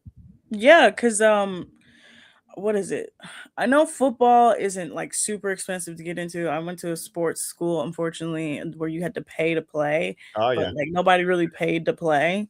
Yeah. Our basketball team was constantly sponsored by like Nike and LeBron and everything. Yeah. And our baseball team was not very good, and they got terrible equipment. Our softball team wasn't very good, didn't have good equipment. Any program when I was going to school besides football or basketball, they didn't care, right? Yeah. And so I think that's the problem with U.S. men's national team, is that nobody is there to care, like from the top down. With the U.S. women's national team, they lost in the gold. They lost the gold medal. They literally had to play for the bronze, and they immediately went out and got the best head coach they could possibly get. Yeah. They came in third one time. They lost the last World Cup and they went out and got the best head coach they could find and completely revamped their team and came all the way back and won a gold medal. And they are probably the favorites to win the World Cup next year. Mm-hmm. So I'm like, when I look at this, the way it's built, I'm just like, I'm like, we know that the women's program was actually built over years and years and years of Title IX and putting energy into this program. I'm like, why can't we do it on the men's side? I'm like, America is literally obsessed with sports. It's literally obsessed with sports. Yeah. And the one sport where we could really excel at, where we could really, really do some damage, we refuse to do it in this country. Yeah, and I also feel like there's a little bit of an ego about soccer sometimes in this country. Well, it's not even a real sport. It's, it's football, it's basketball, baseball, and hockey. That's we don't care about soccer. But then something comes up like the World Cup, and let Team US lose to Belgium 4-1, and then suddenly everybody cares, and now they're the laughing stock and whatever. And I never really, like you said, I just didn't envision the US men's team as one of the teams that had a chance to go that far in this World Cup. I'm a casual soccer fan. I see the world rankings. I see that they're 15th, 20th in the world or whatever. And to me, that does not signify a team that's going to go on a run and get to the Final Four or get to the championship and have a chance to win it. So to me, getting to the point where they played Belgium, I thought that was maybe that was a little bit of a pleasant surprise. It stinks that they went down 4-1. It's kind of like losing like 52-3 in football, but I didn't expect much, and I don't mean to. I'm not throwing shade at the team or the program or the whatever. My expectations were lowered, and they played some really good soccer, and then they lost to a better team, and I just don't know.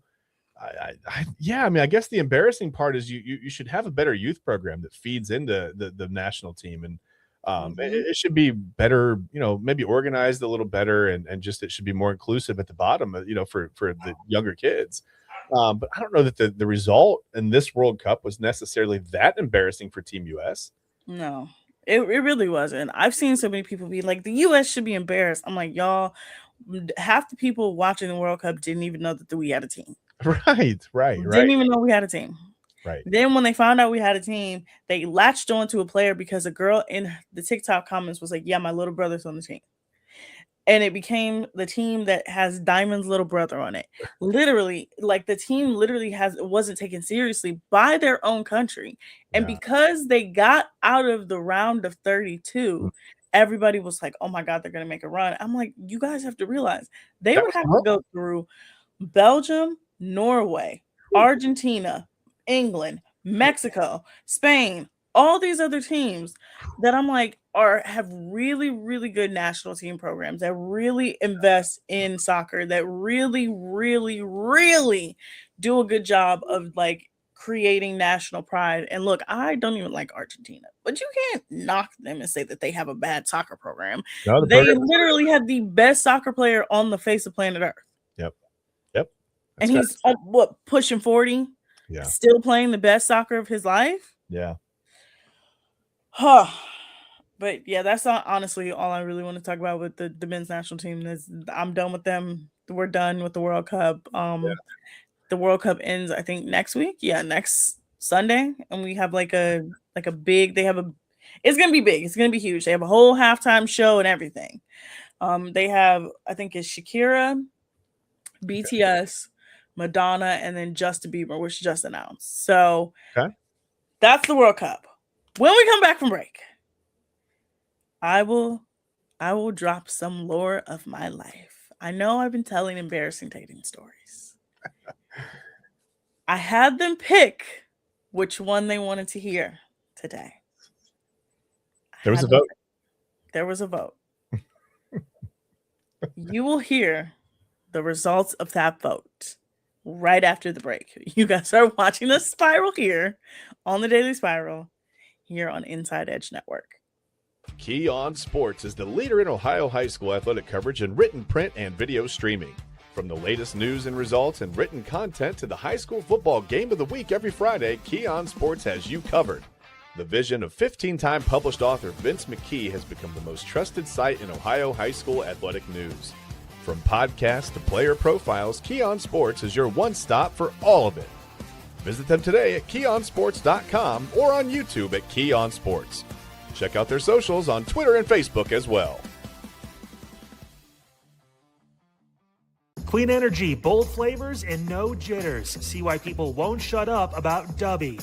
Clean energy, no jitters or crash. Whether you're starting your workday or getting ready to exercise, Dubby Energy helps you lock in and focus. With over 15 flavors to choose from, you can't miss. Order Dubby Energy right now by using the QR code on your screen and use the promo code InsideEdge10 to receive 10% off your order.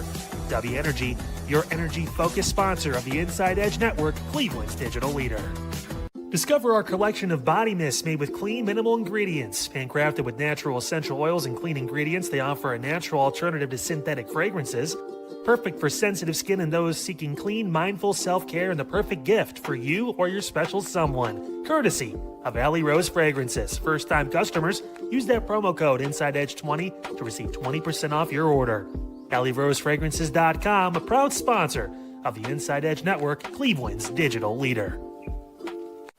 Whether searching for a baseball autographed by your favorite World Series slugger, a signed football by an iconic Hall of Famer, or the jersey of a world-famous soccer star, you've come to the right place. Here at SportsMemorabilia.com, the web's leading source of authentic sports memorabilia, you'll find more than 500,000 authentic products from nearly every professional sports league, team, and players. Not only will you find your next prized sports possession with ease thanks to superb customer service and tremendous site experience, you'll have the satisfaction and peace of mind that every product listed comes complete with a certificate of authenticity and is fully backed by the SportsMemorabilia.com lifetime authenticity guarantee. Go to SportsMemorabilia.com by using the QR code on your screen right now. SportsMemorabilia.com, a proud sponsor of the Inside Edge Podcast Network, Cleveland's digital leader. Find us on InsideEdgeNetwork.com for the latest information on your favorite shows, personalities, and network partners. Plus, guess what? We have a merch shop. That's right, we have network polos, t-shirts, champion jackets, hats, and bottles. Rep the network. Every purchase supports independent sports and entertainment media. Use the QR code on your screen right now to check out InsideEdgeNetwork.com. That's InsideEdgeNetwork.com.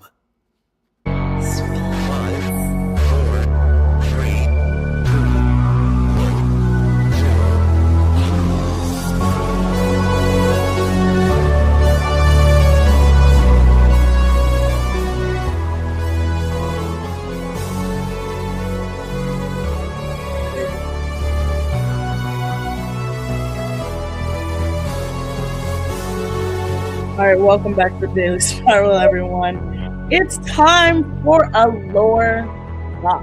Now, what is this? Now, I told you guys I've been telling embarrassing dating stories. I told you behind the scenes of how I got on the news and the story that essentially led me there to the most famous clip that everybody says. Well, why did you give him gas money? I've talked about the married pastor. I've spelled a word that I was not supposed to spell on air. That Eli got so flustered at that he had to do 2 ad reads because it was so bad. But Handcrafted candles, that's right.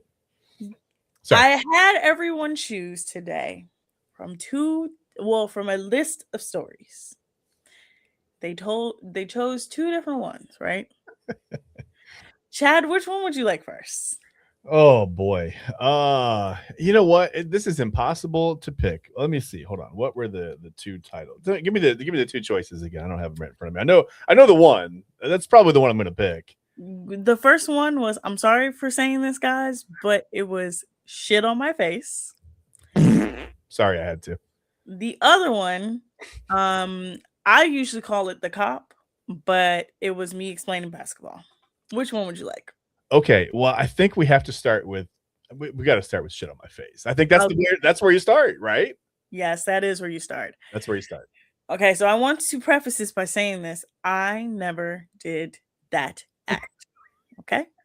I never did the act of what is this story is named after, okay? All right.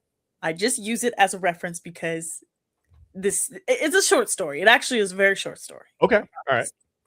So I was young. I was 22. Just turned 22, not too much longer before this. Okay. Was going through a bit of a heartbreak. I kept getting these guys that said that they liked me, but then would ghost me. I had a really, really bad ghosting to where I almost traveled a couple hours to see a man who told me, nah, literally a 3-letter word, nah, No. and wasted my money on him. But there was a day, I will never forget this day. I decided to get on Bumble. Now, Bumble at the time was the anti-Tinder. Okay. I'm gonna just say this. It was all female controlled. Okay. As in, like, the women had to talk to the men. So you wouldn't talk to any man on there unless they got a message from the girl first. Okay. Which put the girl in control of the interactions. Instead of a guy sending you an unnecessary photo, sending you an unnecessary message, the only way he could message is if you message first, right? Okay. So one day I was coming back home from college. It was, what was it, spring? Yeah, it was spring semester. I was driving home from college and I'm just swiping on Bumble, swiping. I just, at one point, I just was like, you know what? I'm gonna just keep swiping right until I hit something, right? So I had a whole bunch of boys and I was like, this one's cute. This one's cute. This one's cute. Ironically enough, it's the same. I met this guy who sent me this message the same day as the guy that I told the first story about. Okay. Yep. Wait, what year was this? I'm sorry. This was 2017. Okay. All right. Okay. Got it. So about 10 years ago. Okay. So I message everybody the same thing. And it used to be this gif of Rihanna from one of her videos. And she was just waving at people. So, Okay. so that's what I messaged first. All right. And we're just talking back and forth. Normal. And then he asked for my Snapchat. And I'm like, oh, okay, cool. Like, I'll give you my Snapchat. All right. I have nothing to hide. All right. This is where it all goes downhill. So I'm in the movie theater. I'm watching Guardians of the Galaxy Part 2. I look down and I see this message. I'm like, what's going on? I click on it. I promise you, the words that he spoke, I said, you serious? All the message said was, shit on my face. I said, huh? He said, you heard what I said. Shit on my face. I said, are you asking me this? Asking me to do this? Like, what's going? He was like, yeah. Okay. I was hoping maybe there was like he sent you a selfie and was like, do I have any like shit on my face? No. All right. Okay. He said, shit on my face. And I'm just so caught off guard. And I'm like, why would you want to do this? He was like, I've always wanted to do this. I'm like, so you want me to shit on your face? He said, yes. I never talked to him after that day. I literally never talked to him again after that. Yeah, I think that's, and I said like sometimes you're swiping on these apps, right? I don't know. I haven't dealt with dating apps. I've been married for so long. I think some of these guys maybe need to worry about wiping from like the bottom to the top. That's crazy. I listen. So it went from like, hey, what's your name? Send me your Snapchat, whatever. What do you like to do? Long walk. Didn't even get to what do you like to do. It was Didn't literally just shit on my face. Shit on my face. Wow. Okay. Well, listen. The good thing about this, there's one good thing. He was up front. Mm-hmm. Well, I guess he was out back, but whatever. Doesn't matter. He's up front and he's honest about what he wants, and he's not afraid to say it. And sometimes guys will beat around the bush.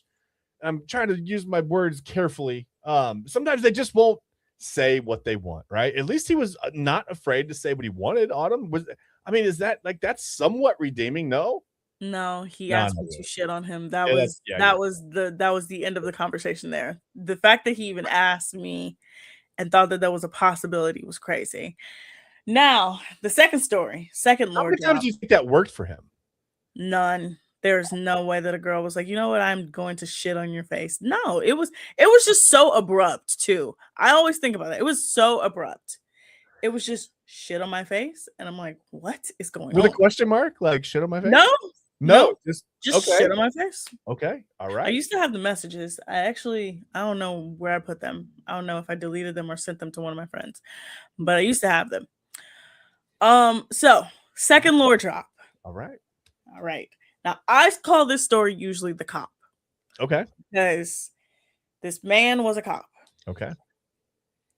I want y'all to understand this. This was at a desperate time in my life. I was willing to do anything for the attention of a man. I was very male centered. Just judge me off of that.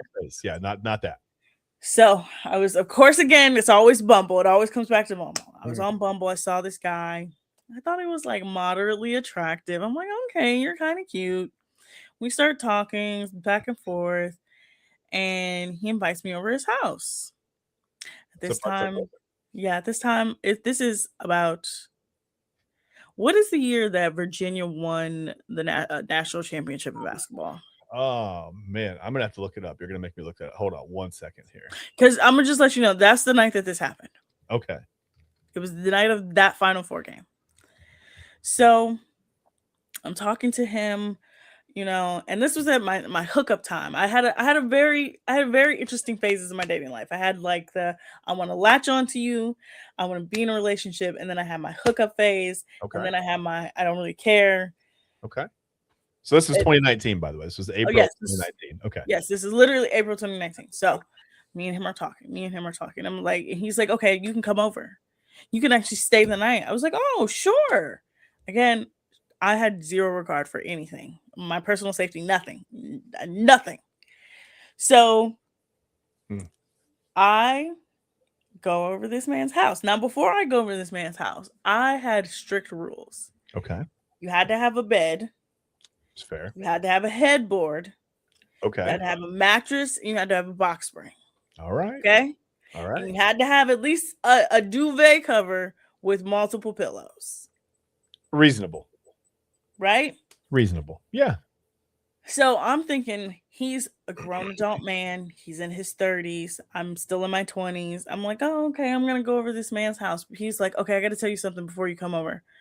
I'm like, okay, what is it? He goes, I don't have a box spring. I just have a mattress. Should have been my biggest red flag right there. Okay. Should have been my biggest, but I didn't. I digress, right? All right. So I'm like, okay. He was like, but this is not gonna make you judge me. I'm like, no, like whatever. So I go over his house. I still end up going over his house. All right. I get to his house. We hook up right away. And then right after, I'm like, oh, okay, I just need to use the bathroom. I need to freshen up because I plan to be over this man's house all night long. Right. I go into his bathroom. I instantly look down and it's just hair. Oh, no. He had shaved in his bathroom sink and just didn't clean it up. Oh, man. I said, okay, this is interesting.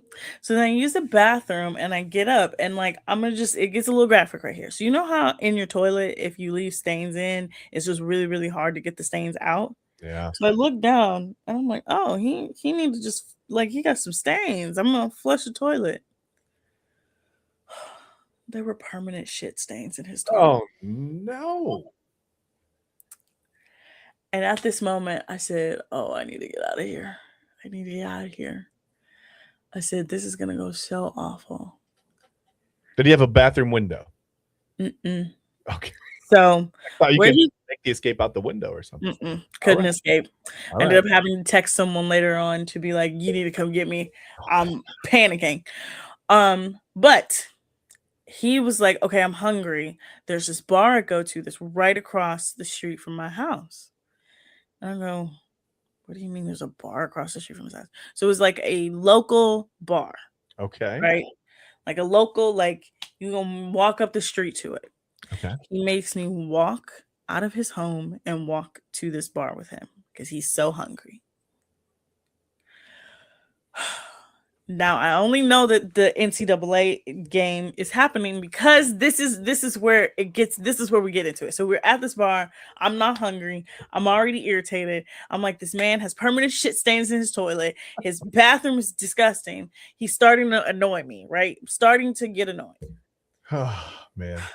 He's asking me all these questions about where I work, what I do for work. And at the time, I was covering high school basketball. Okay. I was also working for the Cavs. Yeah. So I had seen a shit ton of basketball at this point, right? All right. And I know what was quality basketball and what was not quality basketball. I Okay. knew what the hell a high school basketball game looked like and what the hell a professional one looked like. Okay. Right. Yeah. So we're sitting there, we're talking, the game is on, we're talking. And he just goes, yeah, a high school game is like 3 hours long, right? I go, no, it's not. I'm like, at the most, it's an hour. Yeah. He goes, no, it's not. It's 3 hours long. I said, no, it's not. It's an hour. And he goes, I don't believe you. I'm like, I literally cover basketball for a living and I work for a basketball team. What are you talking about? He proceeds to go back and forth with me to the point where I get so annoyed where I was like, look it up. I literally said, Google it right now. Yeah. Google it. He Googles it and he goes, oh, I'm sorry. I didn't think it was that serious. I said, yeah, it is that serious. I said, you're like, when I tell you, Chad, at this moment, I was like, oh my God, I need to get out. So I'm texting my friend. I was like, please come get me. And he was like, gotta be Captain Save-A-Ho. I was like, I don't even care right now. Come get me. Right? Right. So we walk back across the street to his apartment. We're sitting on his couch. And he's just getting weirder and weirder. And I'm just like, please. I'm texting my friend. I'm like, please, are you almost here? Are you on your way? And I turned to the guy. I was like, look, I gotta go. I was like, I thought I was gonna be able to stay over. I can't. He was like, you sure? You sure? Chad, this is the part of the story where I'm like, oh my God, let me get away from this man. I need to get away from this man. As my friend pulls up, because his apartment was also right outside of, like, it was his apartment and there was a store. Okay. I see my friend pull up and I'm just like, yeah, I gotta go. And he gets up and is like, you gonna help me take care of this? And I looked down, I'm like, take care of what? It was his erection. Oh my God. And I'm like, oh my God. I was like, get me out of here. I said, no, I'm good. I said, you know what? I said, I'll text you later. I've never walked faster out of a man's apartment, blocked him. And then my friend and I went to another place. And he was like, you got to stop getting yourself into these situations. I'm like, bro, I know. He was like, you got to stop. Yeah. You got to stop. I'm like, I know. And the only reason why I knew what night it was is because the bar we went to had I think it was the first overtime of that game going on. It did go into overtime. Yeah. Yeah. Oh my God. And I was like, oh my God. And I ended up going home and my mom was just like, she was like, are you okay? She was like, I thought you were supposed to stay. I was like, I don't want to talk about it. I don't want to talk about it. It was really bad. It was really, really bad. Whew. I literally had sex with a man with shit stains in his toilet. Permanent shit stains in his toilet. No. Was the food that good from the bar? Like, how did he end up? No, it was terrible food. I'm trying to, like, how did he end up in that situation again? Like, where he was like, can you help me take care? Like, I thought you were going to say it was like a half a sandwich, the rest of some fries. And I was like, yeah, I'll take it to go, wrap it up, and I'm out of here. Like, whatever, no problem. But yeah, you can't. That's not a thing. Yeah. No. Okay. Now, it gets even funnier because I blocked him. So he couldn't contact. No, it was the next day. Okay. The next day I blocked him. I'm sorry. I apologize, guys. Apologize. My brain doesn't work sometimes. So the next day, he's texting me and he's like, are you going to come back over? And I'm like, no, I'm not coming back over. I'm like, you kind of lied to me. Because it wasn't just that he didn't have a mattress in box spring. He didn't have a bed. Oh. He didn't have a bed at all. So what was he rocking with? Like a futon? Or he was sleeping on his couch. He had a very big couch. All right. Okay. He didn't even have a bed. And so I essentially confronted him, like, you lied to me. You did all this stuff. I said, I don't think we should speak anymore. Yeah. And he just got really weird. So I blocked him. Right. And then about a year later, on Bumble, he popped up again. And I had to block him off of Bumble. No. Are there on Bumble? I don't know. I'm probably going to show my ignorance, but are there like usernames? Do you have usernames? No, it's your first name. It's your first name. Okay, I thought Mhm. like this guy was like shitstains216 or something. Like you never know. All right, okay. No, it's just your first name. So Bumble is like your first name, your age, and then you'll pick a bunch of pictures. Okay, gotcha. And then you can verify it like legally, whatever. But it was just like I was like, this is terrible. And this was at a string of, when I say it was a terrible string of bad dates. And this was the one that I was like, I literally had to say, I gotta stop. Yeah, maybe part of Bumble should be you have to like prove what you have to verify your sleeping arrangements, right? You got to show that, and then you have to take a picture of the inside of the toilet. You got to know what the inside of the toilet looks like. You have to know there's no shit stains in there. I think that's It important. was permanent shit stains. So when I flushed the toilet, That's from meeting at that bar across the street all the time, Autumn. That's what happened. You realize that. It was just so bad. But yeah, that's my lore drop of the night. Oof. Now, you guys that are watching, and of course my beautiful co-hosts, I'm gonna do another lore drop. Which one would you like tomorrow? Would you like the one I call Whiskey Dick, Mac Miller, or the drug dealer? Okay, do we get two? Yes, you get two. Okay. So now, I'm curious about whiskey part. I'm curious about that, but I'm gonna go Mac Miller and drug dealer. Okay. Eli, do you want to do the same? Okay. You guys like whatever gets me. I don't want to be on the screen. Just yes. I know Double A is going to listen to this too, so he has to vote. It's Whiskey Dick, Mac Miller, what is drug dealer? One of the three. All right. One of the three, or two of the three. All right. Fair enough. When we come back from the break, I'm going to quiz Chad on his favorite subject. Love Island USA. It's no new episode tonight. No new episode. There's technically only 4 episodes left, 3 regular episodes, 1 After Sun. But when we come back from the break, we're going to talk about Love Island USA, what we expect of tomorrow's episode going forward. And also, I'm going to give Chad a little quiz. But you guys are watching us spiral here on the Daily Spiral here on Inside Edge Network.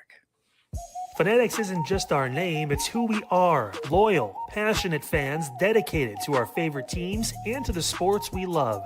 That's why we're honored to be able to offer fans the world's largest collection of official sports apparel and sports jerseys from all leagues, teams, and players you love.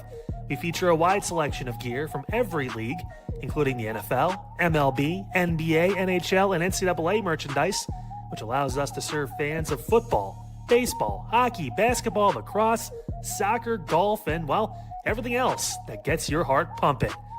Go to fanatics.com by using the QR code on your screen right now to celebrate your teams. That's fanatics.com, a proud sponsor of the Inside Edge Network, Cleveland's digital leader.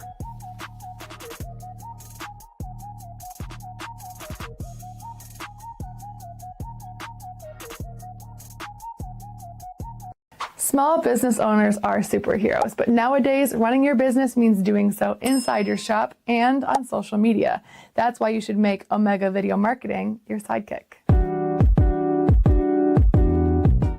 With a decade of content creation experience, I create dynamic, informative, and fun videos for your specific social needs that will increase brand awareness, get you more followers, and keep your social pages and websites current and fresh. I offer flexible pricing and turn times and will work with you to understand your brand and your story. All of that comes from the heart. My award-winning expertise is just the cherry on top.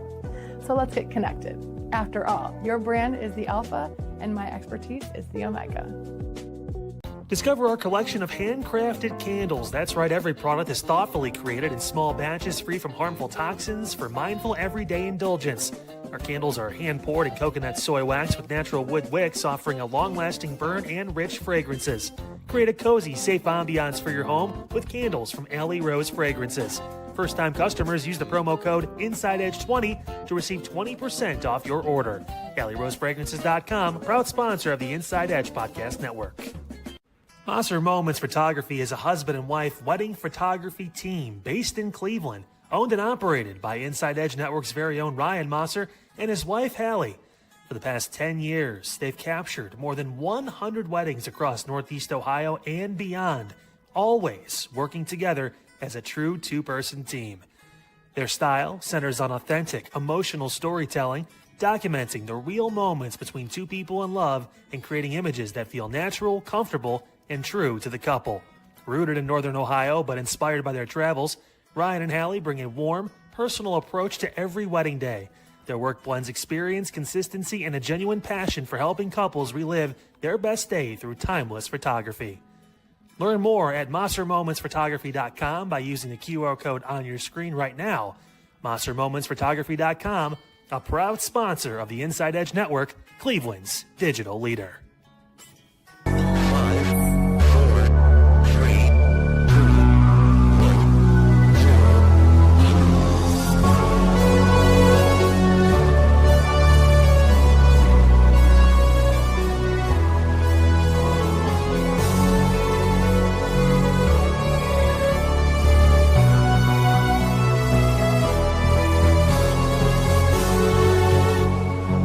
All right, welcome back, everyone. About 20 minutes left in the show, not even really. But we're going to talk about our favorite subject. There's no new episode of Love Island tonight. Like I said, it's 4 episodes left. Technically, we have tomorrow, which is Family Day. We have Friday, which is the day we find out who is in the finale. We have Saturday, in which we're going to have After Sun. And then Sunday is the big finale where we find out who is the winner of Love Island Season 8. Now, we do have some cast tea, some cast drama going on right now. Corbin is back in Miami. Uh-oh. Our favorite robot back in Miami. And he is already on one. He has followed multiple girls on Instagram. Oh, my. And has been Snapchatting a ton of girls. Any girl essentially that has sent him a Snapchat since he was on the show, he has responded. And these girls are posting them on TikTok. So we have that. We have Amora shading Melanie once again, and somehow in putting Sinister in her Love Island photo dump, which crazy. There was a post. I'm gonna read it. I think I found it. I found it somewhere. It was a post about KC and TT. Okay.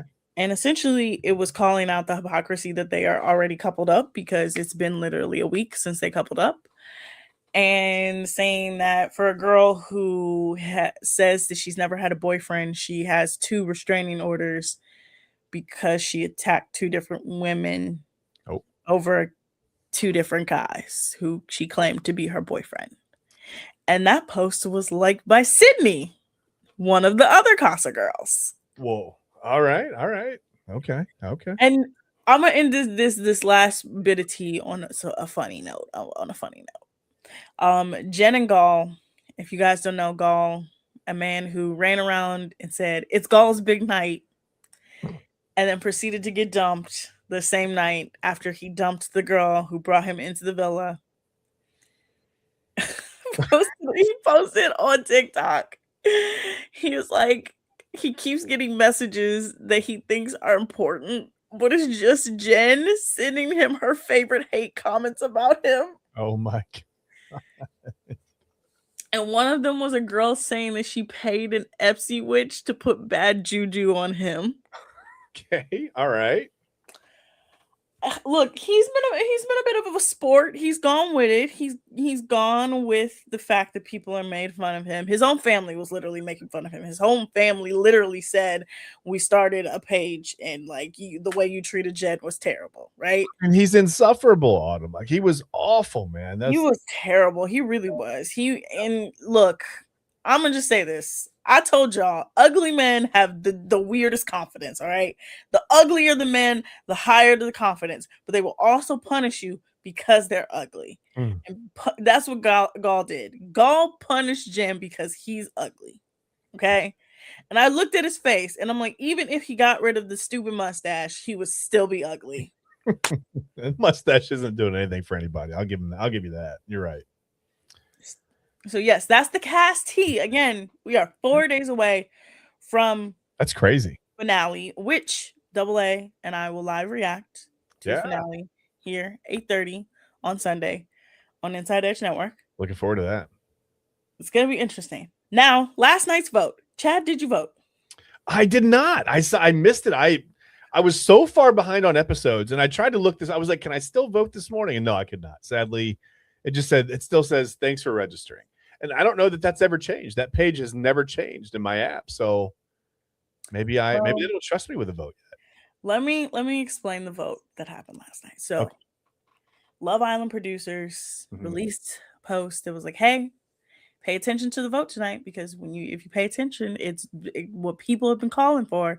Now, everybody thought this was going to be the vote to be the least compatible or dumped from the island. That's usually what it is. Usually at this time is who gets dumped from the island. You vote to see who gets dumped, right?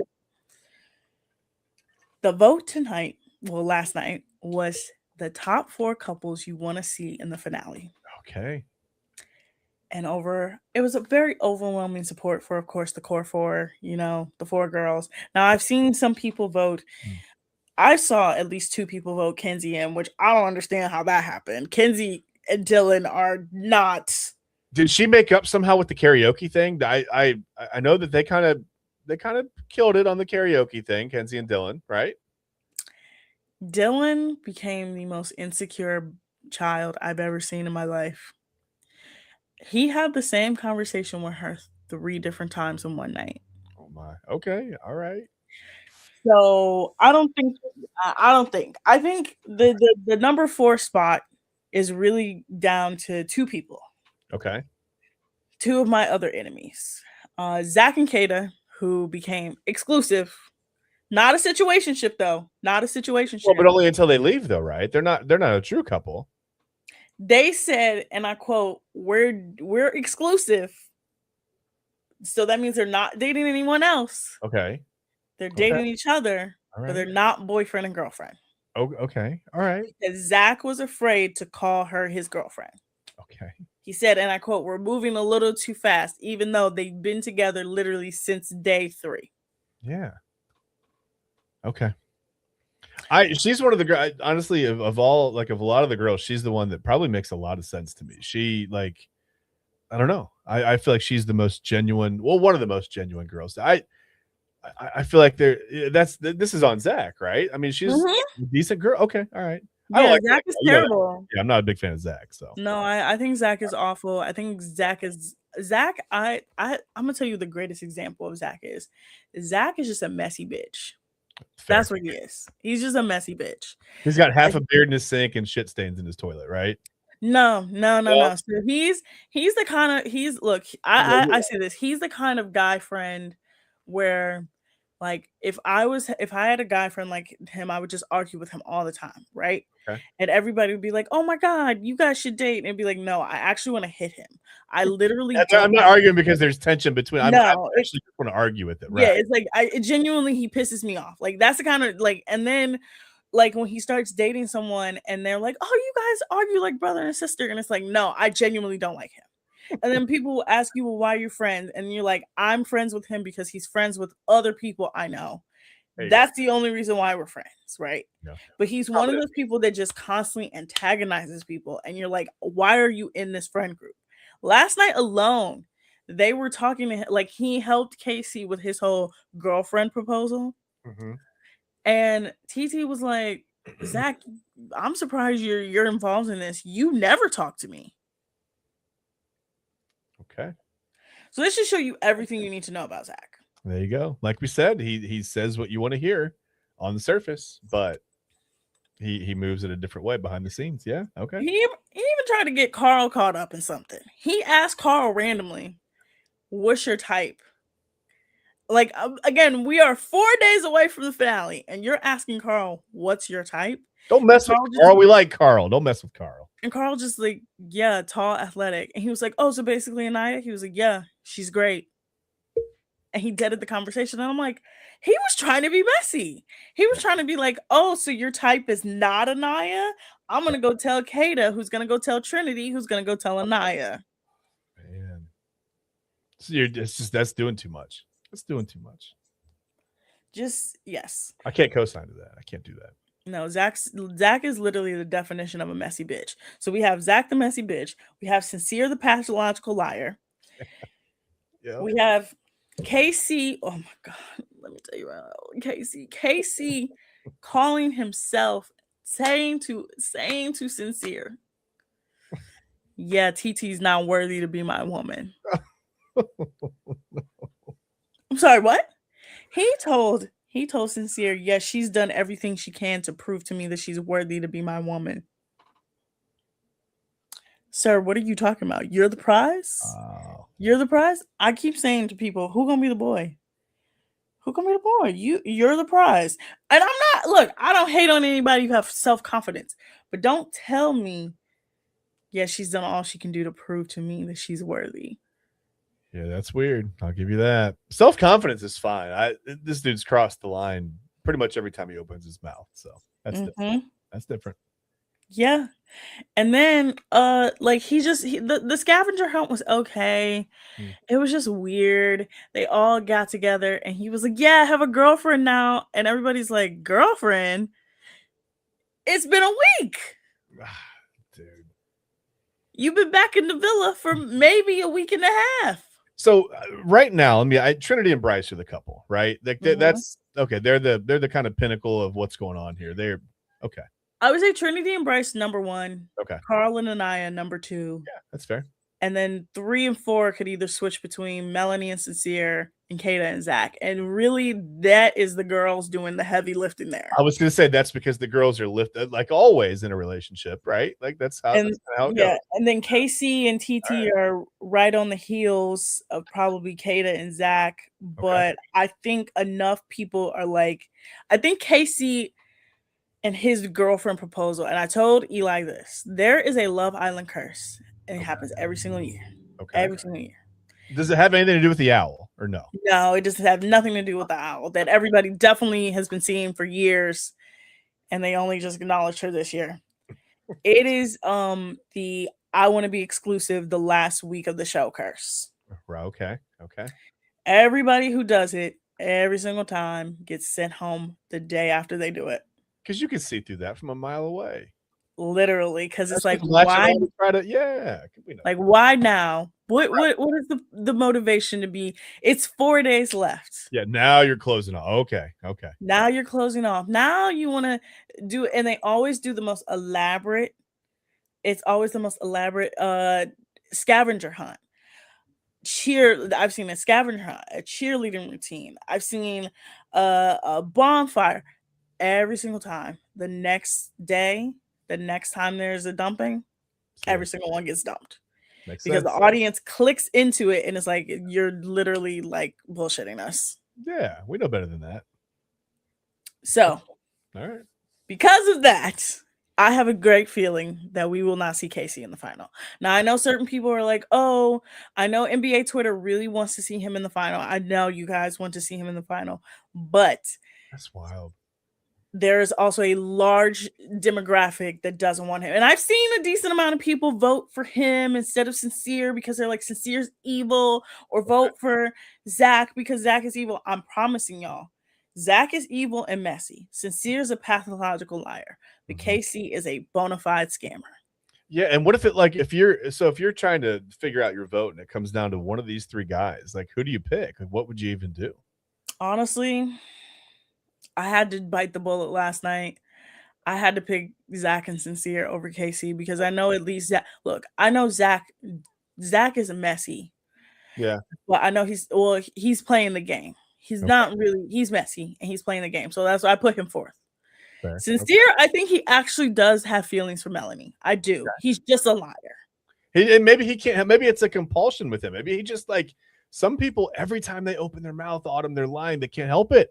And I feel like Sincere is in that boat, and I feel like he's trying so hard to look cool or legit or whatever on this show that he just keeps digging. I mean, you might as well give the kid a shovel. Like he just keeps digging a hole for himself every time he opens his mouth. It's wild. Even yesterday, they went to the hideaway and they came back. The girls had a water park day. They came back. Melanie's looking at Sincere and she's like, "Did you tell the boys anything that we did in the hideaway?" And he's like, "No, I didn't really elaborate." He told them, but he didn't tell them. Okay. Right? He said, "Oh, we didn't do much, but we did enough." Right? Okay. And he said to her, I promise you, he said these words. He said, you can trust me. I would never lie to you. Okay.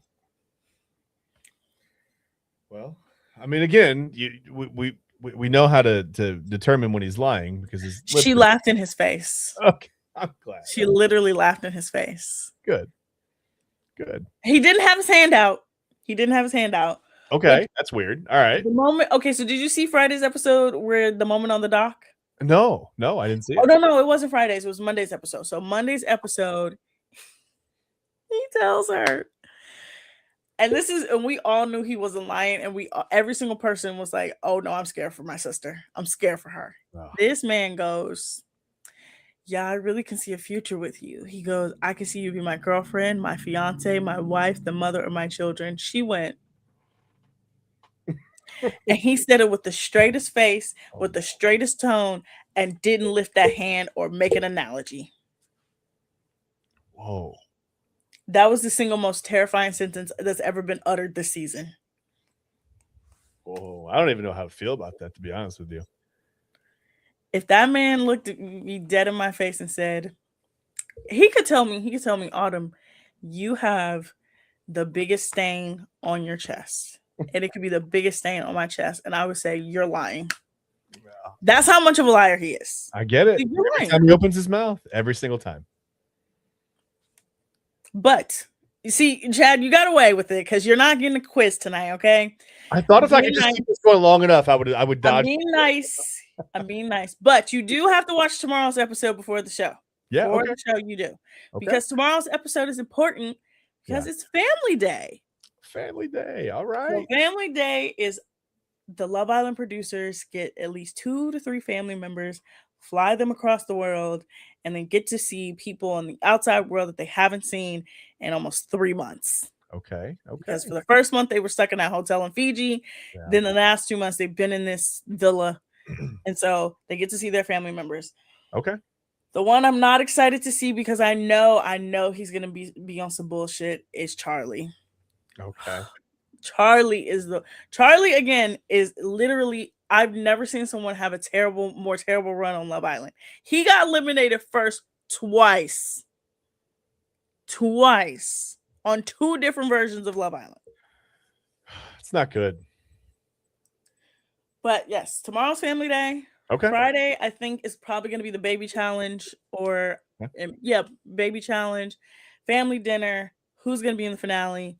Saturday is After Sun, and we're going to get to see the aftermath of whoever gets their phone back and what they're going to say. Because whoever gets their phone back by Saturday, no matter what, they're going to have a shitstorm. All right. And then, of course, Sunday, finale. You can catch us here on the Inside Edge Network, where Double A and I will be live reacting to the finale. I can't wait for that. Now, Chad, I have my good spiral and my bad spiral of the day. Okay. Good spiral. Wimbledon has been great. It's been really great. Okay. It's been beautiful. Okay. I'm excited for it. I'm going to keep going. Bad spiral of the day. Jamel Hill versus Stephen A. Smith. I don't want to touch it. Nope. Anything involving Stephen A. Smith? Nope. Cesspool. all over a conversation about Draymond Green. Oh my gosh. All right. But Chad, we've come to the end. That's it. You guys can catch us tomorrow. We will talk about Love Island. We will not live react. It'll be a couple hours after. Yeah. We will react to Family Day. Yeah. Yes, Family Day. I will give you guys another lore drop. Tomorrow, it's going to be the drug dealer and Mac Miller. And when I tell you, y'all not even ready for those stories. Oh my! And then, of course, we're still on LeBron watch. Yeah. Max Strus posted something cryptic today that was a little weird. I was like, I see you. And we'll talk about it all tomorrow. All right. But Eli Moon is about to take over the Crack Show. Eli, are you ready to take over the Crack Show? I am, Autumn. It won't be as bad as Double A. Won't be as unhinged, but yeah, we're gonna get after it. Great job as always. Yes, fantastic. Cannot wait to hear the drug dealer story tomorrow. So you get after it. And yeah, we'll see you I have a feeling all of these stories make me look really stupid, but hey, I was young and I was really dumb. Nah. All right, Autumn. We'll see you tomorrow. Great job as always. Daily Spiral with Autumn Chisholm tomorrow with Chad Bryan. I'm Eli Moon. And yes, usually you don't see me typically around these times at night, but we're going to get after it. Station identification and Midnight Run with Anthony Alford with me filling in right after this.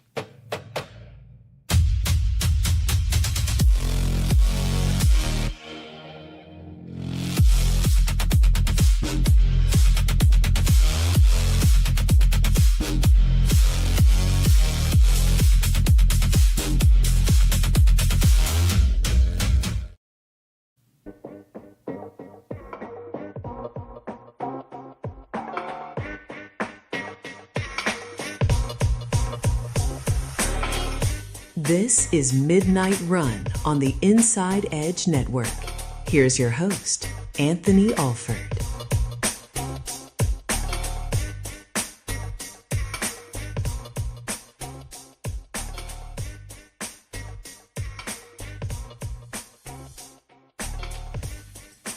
And welcome in, everybody, to Midnight Run here on the Inside Edge Network. I'm Eli Moon. Typically, I'd be running the ones and twos behind the screen, and our guy Double A Anthony Alford will be rocking with us. He will be back next week here. He is taking care of some things, and we wish him well. Definitely thinking of you, bro. And with that being said, I appreciate you tuning on in, rocking with us. You saw me earlier on Inside Edge Primetime with my guy Chad Bryan. Going to talk about some interesting things that have crossed my mind throughout the last 24 hours or so with some of the news recently here in Cleveland specifically. We'll get into all of that. But make sure if you're here for the first time, you like, subscribe, follow at Inside Edge Net on all of the socials. That's YouTube, X, Facebook, Instagram, TikTok, Twitch, all of it. Make sure you smash that notification bell so you know when we're going live. Daily and weekly programming here for you. Go to InsideEdgeNetwork.com. Read about your favorite personalities here on the Inside Edge Network. Check out our partners page. Could not do it without our partners. We appreciate them. Appreciate you at home. So go to the merchandise store. Grab, of course, a shirt, a hat, a mug, a polo, a windbreaker. Get it ready. Rep Cleveland's digital leader and your source for sports, entertainment, mental health conversations, news, and everything in between. And, of course, we're on Roku. Download the Inside Edge Network app on Roku and take us wherever you'd like to go. Take us with you. All right.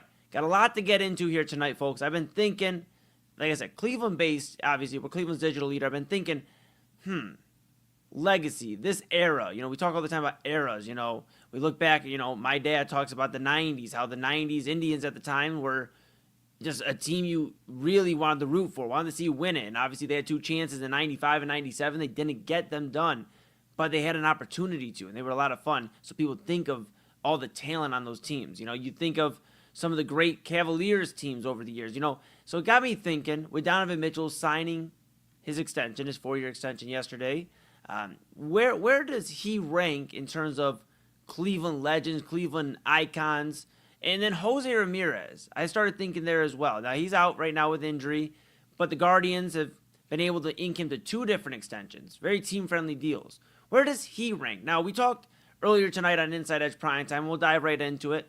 We talked about, you know, Jose Ramirez and what are the Guardians deciding to do?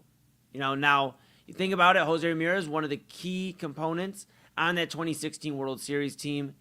Since then, he hasn't been able to get back there. He's watched guys he came up through the farm system with go to different cities, whether they've struggled or done well. You know, Francisco Lindor, you've seen him go to New York. You've seen other guys leave, you know, since making an impact here in Cleveland. Shane Bieber over to Toronto. You know, Jose Ramirez has been the one constant here in Cleveland when it comes to Cleveland baseball. And I got frustrated a little earlier tonight. You know, Chad and I were discussing about, are the Guardians deciding to reset the timetable and buy into the rookies? You know, Travis Bazana, an all-star. Parker Messick, an all-star. They've had some other contributions from young guys. Chase DeLauder, Khalil Watson at times, you know. They've seen that improvement. Are they starting to reset the timetable and starting to prepare for life after Jose Ramirez? I hope not, right? And it's crazy to even utter those words. You know, Jose Ramirez obviously just inking that extension not too long ago. You would think they're trying to get one done for Jose Ramirez. Get him to his first World Series since 2016, 10 years ago. Where are the Guardians? What are the Guardians planning to do with this roster? Are they in win now mode? Or are they in, well, let's see how the talent develops and whatever happens, happens? Seems like a tale we kind of been following for quite some time. The one constant, Jose Ramirez. And I think that the Guardians at this point owe it to him to go out, make a big move, go get a big bat. I understand with the lockout impending. I understand contracts, the way contracts work. They probably don't want to take on a pretty heavy salary. But you owe it to Jose Ramirez.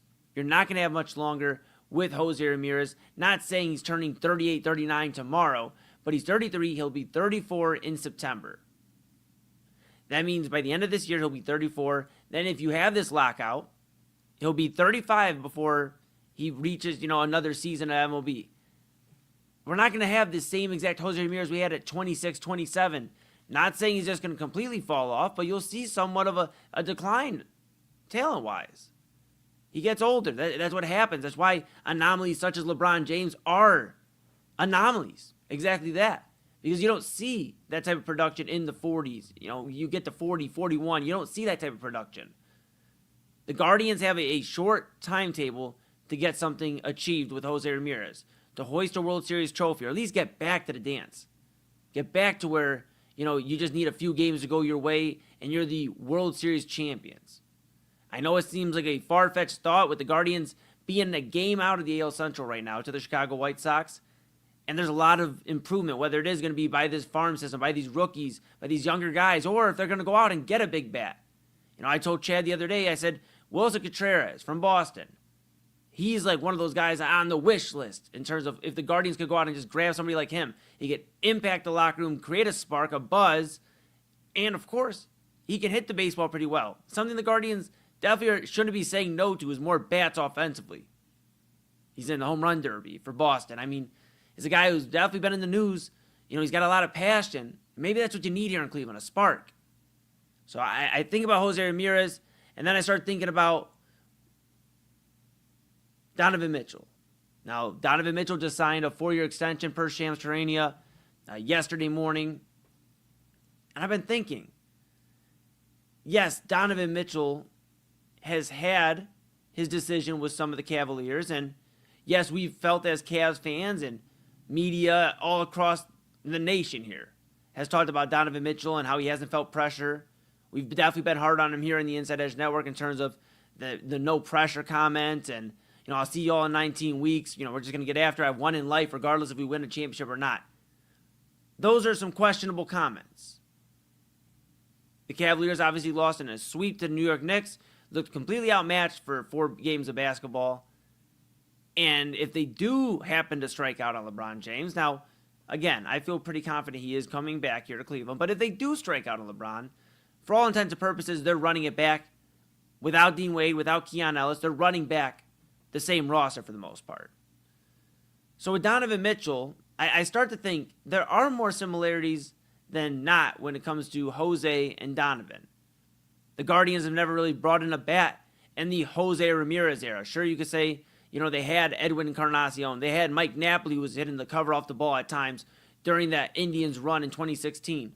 But when it became Jose Ramirez's team, when the dust settled and Frankie's gone and it's Jose's team, they have not went out and got somebody that can absolutely impact the team offensively,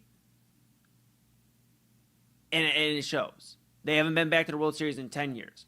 So it's frustrating when you see that. Now, Donovan Mitchell, again, he's got a lot of hate this last offseason, or this offseason we're currently in, because of the playoff performance. We're kind of sick of not getting to where we want to get to with Donovan, which is when we traded for him from Utah, was an NBA championship. And we haven't got that. We've got to an Eastern Conference Finals as this last postseason, and that's the furthest we've gotten. Now, we obviously brought Donovan in. There was a core 4, right? Him, Darius Garland, Evan Mobley, Jared Allen.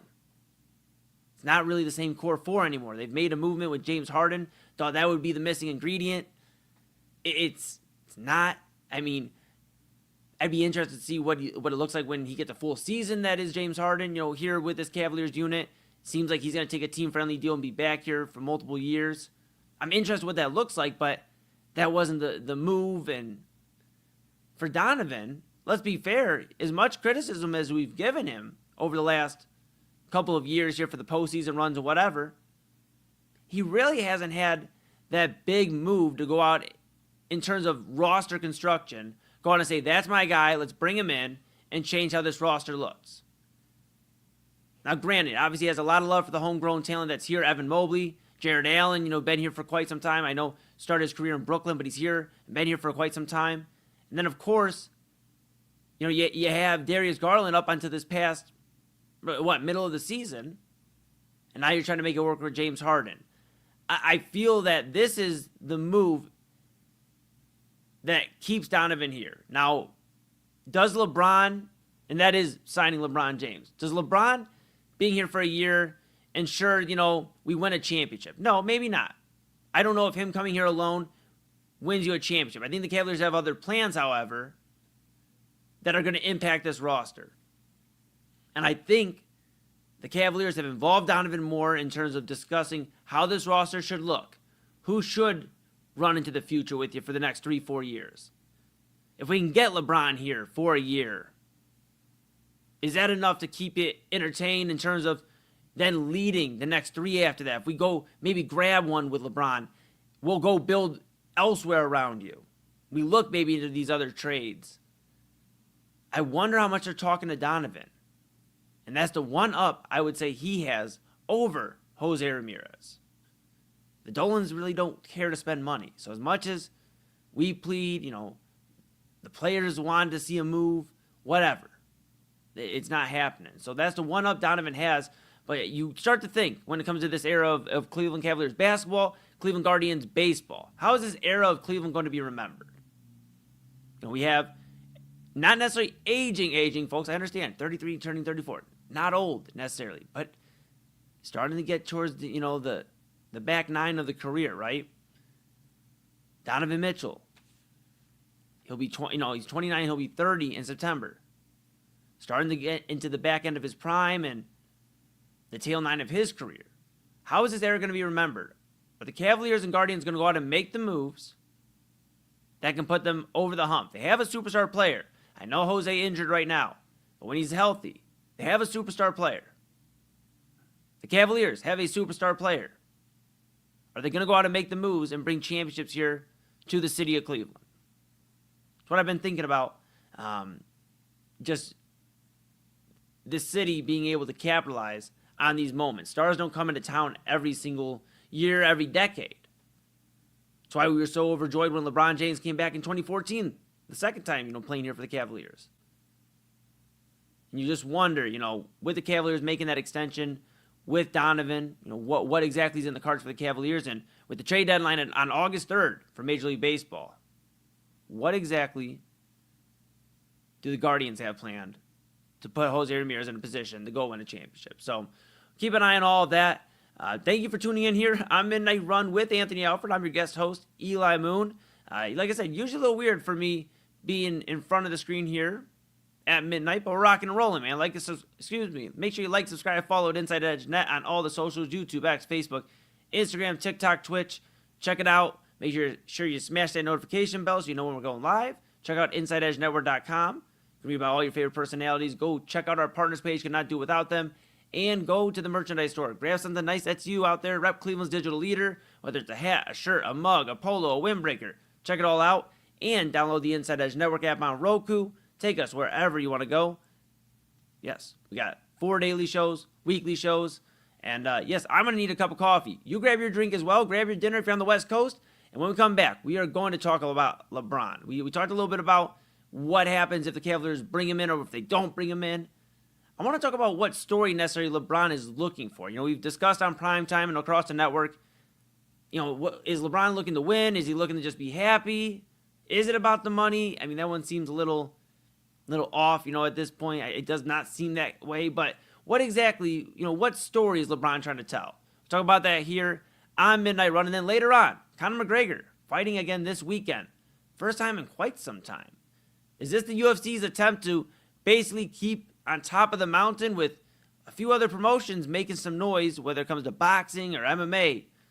Is Conor McGregor going to be able to keep the UFC in the top of the MMA world, the top of discussion when it comes to combat sports? Talk about all of that here on Midnight Run when we come back. Stay with us. Key On Sports is the leader in Ohio high school athletic coverage in written, print, and video streaming.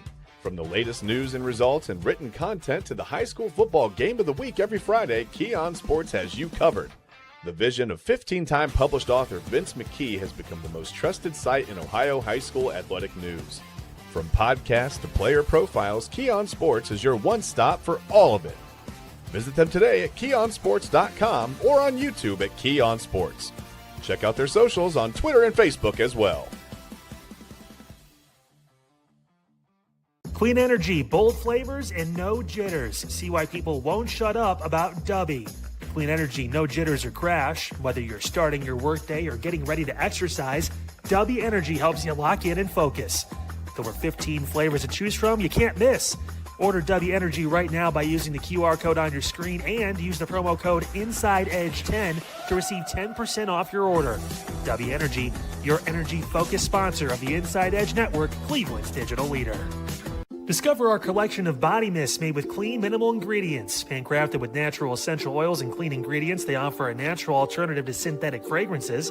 Perfect for sensitive skin and those seeking clean, mindful self-care, and the perfect gift for you or your special someone. Courtesy of Alley Rose Fragrances. First-time customers, use that promo code InsideEdge20 to receive 20% off your order. AlleyRoseFragrances.com, a proud sponsor of the Inside Edge Network, Cleveland's digital leader. Whether searching for a baseball autographed by your favorite World Series slugger, a signed football by an iconic Hall of Famer, or the jersey of a world-famous soccer star, you've come to the right place. Here at sportsmemorabilia.com, the web's leading source of authentic sports memorabilia, you'll find more than 500,000 authentic products from nearly every professional sports league, team, and players. Not only will you find your next prized sports possession with ease thanks to superb customer service and tremendous site experience, you'll have the satisfaction and peace of mind that every product listed comes complete with a certificate of authenticity and is fully backed by the sportsmemorabilia.com lifetime authenticity guarantee. Go to sportsmemorabilia.com by using the QR code on your screen right now. Sportsmemorabilia.com, a proud sponsor of the Inside Edge Podcast Network, Cleveland's digital leader. Find us on InsideEdgeNetwork.com for the latest information on your favorite shows, personalities, and network partners. Plus, guess what? We have a merch shop. That's right, we have network polos, t-shirts, champion jackets, hats, and bottles. Rep the network. Every purchase supports independent sports and entertainment media.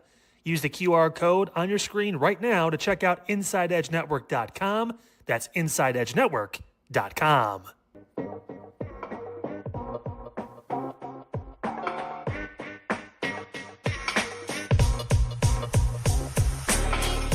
This is Midnight Run on the Inside Edge Network. Here's your host, Anthony Alford.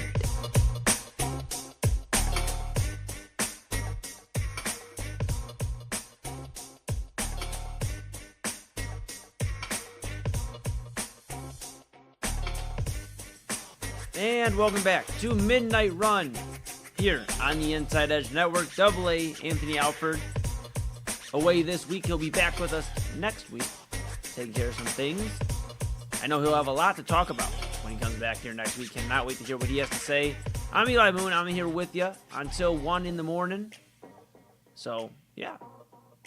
Kind of crazy. I'm usually up, obviously, till 1 in the morning, producing, Double A doing his thing. I'm rocking out, call me on screen from time to time. Usually 10 to 11 is like the domain, right? Primetime. And I'll tell you, kind of feels a little weird. I'm rocking with you the full midnight hour. I appreciate you welcoming me into your homes, wherever you may be. And we got a lot to talk about here. LeBron James. We are officially still on watch. Almost entering double digits, folks. The longest it's been for LeBron to sign from free agency, July 11th. Now today is July 9th, 20 minutes into July 9th. So we are entering that territory. And we've talked across the network. You've heard Kyle Cornell, the host of Unfiltered here on the Inside Edge Network. You've heard Chad Bryan, my co-host on Inside Edge Primetime. You've heard Double A mentioned here on Midnight Run. That the teams have gone from, centered in on 2 to 6. And then maybe now it's 3, maybe 2. It makes you wonder, how long has LeBron really known his decision? Because at this point, watching the podcast, Max Kellerman and Rich Paul going at it, talking about here's the whiteboard and here's why this is a negative for this team and here's what we like about this team. Having Bob Myers. Now, a lot of us, may or may not be familiar here in Cleveland, but if you look into the front office at Golden State at the time, they were on their dynasty run. Bob Myers, a part of that Golden State front office. He's in Philadelphia, folks, along with Mike Gansey, who was here in Cleveland, had an opportunity to keep him here, and the Cavaliers let him test other options, and he's already making a case for Executive of the Year in Philadelphia with the Jaylen Brown trade, the moves they've also made, just to strengthen that lineup around Joel Embiid, around Tyrese Maxey, around VJ Edgecombe. It's interesting there in Philadelphia. Bob Myers on that podcast talking with Max Kellerman, talking with Rich Paul, and here's why LeBron would make so much sense in Philadelphia. We hear Giannis Antetokounmpo, the new member of the Miami Heat, his front court dominance. They're expecting there in Miami with him and Bam Adebayo. You have two guys that are dominant forces. I know Chad loses his mind every time he hears us talk about the 83-point game for Bam Adebayo, but it happened. It happened. He did have 83 points in a game. And obviously, all joking aside, Bam Adebayo is a pretty talented two-way player. Put him next to Giannis. Does LeBron go there? Does he team up and make a dominant front court? You have that Pat Riley effect. While we're just moving along the teams, the Pat Riley effect. LeBron was there with Dwayne Wade, with Chris Bosh. Young Eric Spoelstra. Crazy to say, but yes, young Eric Spoelstra. Near the beginning of his head coaching tenure there in Miami, where they learn how to win. Pat Riley's celebrating with these guys. Multiple championships, 4 title experiences. Obviously, 2 of them turned into championships. And then LeBron comes back home. Now, we're not complaining here. Cleveland's digital leader. We're not mad LeBron came back home. But you wonder, what's the story there, And this is the whole thing, when we think about LeBron watch. What's the story? We just talked about Philadelphia for a moment. Obviously, they've been title hungry in the basketball minds, or in the basketball world with the Sixers. They want to get to the finals. They haven't been there in a long time. Can LeBron do it and bring a championship there to be a championship in Cleveland, Miami, LA, and then Philadelphia? He stays in the Eastern Conference, so he has to battle some of his foes. Kawhi Leonard. You have to play Jason Tatum again to get back to the finals. You have to play Cleveland. There's a lot there with Philadelphia. And obviously the roster shaped very well. He slots right in there next to Joel Embiid, next to Jaylen Brown in that front court. It's interesting. So you have Philadelphia. Again, we talked about Miami, the factor of he's already been there before, the location. He's familiar. He knows the weather. He knows the fan base. He knows Heat culture. We talk about all that all the time. Heat culture. LeBron knows it. And for Pat Riley, who's getting older, we talk about that here in Cleveland with Dan Gilbert. For Pat Riley, he already had one fish come, he caught the big fish with Giannis Antetokounmpo. Can he really bring LeBron James back there as well? That's interesting. Is it enough to win a championship, though? And then, of course, you have Golden State, the bros, Stephen Curry, Draymond Green. You have those guys LeBron could team up with, and maybe they can get Anthony Davis away from Washington. Washington has been pretty adamant about not moving him. We'll see if they stick to that. Can he team up with his bros and just have some fun? Is it about fun? Is it just about being happy? We've heard that. Is it one of these other sleeper teams, Minnesota, Denver, where you can place it with some young, great talent in Minnesota that maybe need some guidance in Anthony Edwards and LaMelo Ball? Denver, you team up with Jokic. The story writes itself. 2 guys that are all around freaks of nature in terms of on the basketball court. But I think it's just, what does LeBron want at this point? I've been thinking about it, just moving down these different rosters. We hear all the time, what's the perfect fit? And, hear the national media, Cleveland's not the perfect fit. I'll give it to you. James Harden and Donovan Mitchell both going to need the basketball for their games to make the most sense. But we have seen flashes of when James Harden can just get rid of the basketball, run that pick and roll, make the pass to Jared Allen, Evan Mobley, get rid of the basketball, make it to one of the shooters. it works out pretty well.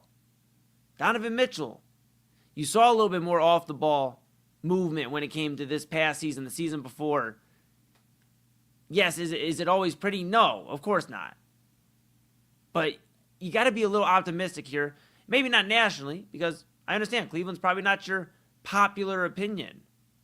You would rather him go play in Golden State, team up with Steph Curry, have that story, go team up with one of these other superstars. Which is crazy because we've spent time on the main event, and Double A's brought this to light, where Donovan Mitchell's being poised, positioned to be one of the superstars of the NBA. He's on the commercials. They're advertising when they mention NBA superstars, and maybe he's not quite there yet. No MVPs to show for it yet. Just got to the Eastern Conference Finals, but there's something to be said about him signing a 4-year extension yesterday.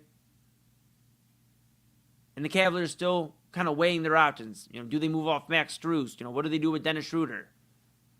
The story here writes itself. LeBron comes home for the trilogy. The roster may not be perfect, but ultimately, it's something that LeBron can learn to work with. If they want to make a move off of one of the front court, Evan Mobley, Jared Allen, they can do so. They can find a way to create more spacing. They're going to be open to interpretation if the Cavaliers bring LeBron back in. Because they're not going to just bring LeBron in and go, this is it. That's not enough to win a championship in the year 2026, year 2027. It's just not. They're going to have to bring somebody in, whether it's DeMar DeRozan, whether it's getting the Wizards to get off of Anthony Davis. And then the big question is, can he stay healthy? But you're going to make another move, and that's going to be telling in the next couple of days. I think we see things really heat up in order for the Cavaliers to be in position. That's the story, though. He comes back home, finishes it here, the third run here in Cleveland, where it began, his NBA career began. He lifted a championship here 10 years ago. Did he sign back here? Of course, if it's about winning a championship, you could argue Miami might be in a better position. You have Giannis, you have Bam.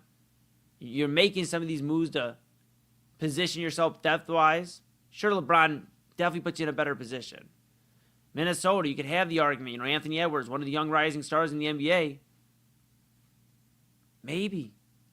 But why not Cleveland? I know the bad taste in everybody's mouth. The sweep to New York Knicks. The game one just debacle where we blew it. The Cavaliers blew it. But they were in the Eastern Conference Finals. Adding LeBron doesn't make you the favorite in the Eastern Conference, but it definitely puts you in the talks of we can definitely come out of the East. Now, how do we make this team finals bound? How do we make this team championship ready? Is it going to take moving off of Jared Allen now in the front court or Evan Mobley? Because it's one thing's for certain here in Cleveland. Again, it's Donovan Mitchell is here to stay. These other teams, maybe excluding Miami, because I think Miami gives LeBron a little bit of a chance because Giannis isn't in the same mindset. If it is about winning, then they have the same mindset. Giannis wants to go win. That's why he's not in Milwaukee anymore, folks. But these other teams, it's really just a reunion to have some fun with the bros, kick it on the court, have fun, stay where you're comfortable at. If it is Golden State, if it is the Warriors, and he just wants to have fun. So what story is LeBron trying to tell?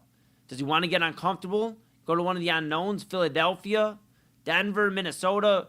Win for it, Denver's already got one with Jokic. That's more of a team up with the bro type situation, but also somewhere that hasn't had a ton of consistent success, and he can go win one in Denver, go win one in Minnesota. It's interesting. And then, of course, you have Miami, the comfortability there. The relationship with Pat Riley, is it all the way repaired? Eric Spoelstra there. It's interesting. Very interesting, We talked about all this offseason thus far before the moves were made that Giannis and LeBron would be the ultimate pairing in Cleveland. Could happen in Miami. Then, of course, you start talking about Cleveland. You bring it back here. The story, comes home, the trilogy. And arguably the best chance to win an NBA championship out of the teams that he has left to decide from. So, we'll keep an eye on all of that. Of course, LeBron, it's up to you, bud. We're just going to sit here and wait. We talked, and Kyle talked about it yesterday.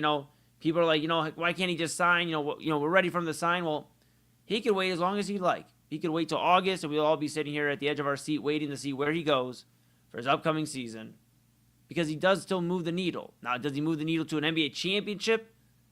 I think out of all the teams left, again, I don't think he wins you an NBA championship alone. You got to make another move. But he definitely makes it more fun. Definitely makes it more entertaining. So I'll sign up for that. We'll see if the Cavaliers can get it done. And when we come back here on Midnight Run, we'll talk about a team that, okay, we're not expecting championships from just yet. But with a dome being talked about and being built, and, you got the new head coach and kind of got a changing of the tide, your star defensive end's not here anymore. Well, if you had not known any better, you want to know that I'm talking about the Cleveland Browns. Cleveland Browns with a completely different look here when it comes to some of your familiar faces no longer being in town. We'll talk about them and if they can finally reset the clock, not only at quarterback, but in terms of the culture that was here for just a second. Can they bring it back? Talk about the Cleveland Browns, and then we'll talk about Conor McGregor. He's back this Saturday, and the UFC seem to be calling all of the big dogs in, anybody they have left, to basically stay on top of the conversation when it comes to combat sports. We'll talk about all that when we come back here on Midnight Run. Anthony Alford on vacation this week, taking care of some things. He'll be back next week. I'm Eli Moon, and we're back on the Inside Edge Network right after this. Fanatics isn't just our name, it's who we are. Loyal, passionate fans dedicated to our favorite teams and to the sports we love. That's why we're honored to be able to offer fans the world's largest collection of official sports apparel and sports jerseys from all leagues, teams, and players you love.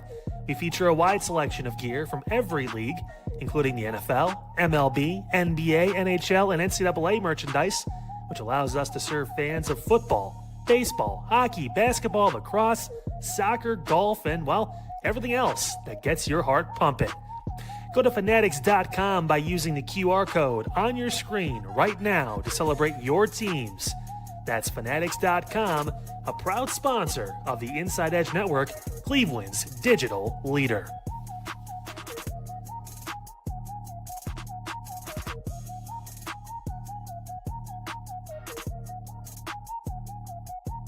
Small business owners are superheroes, but nowadays running your business means doing so inside your shop and on social media.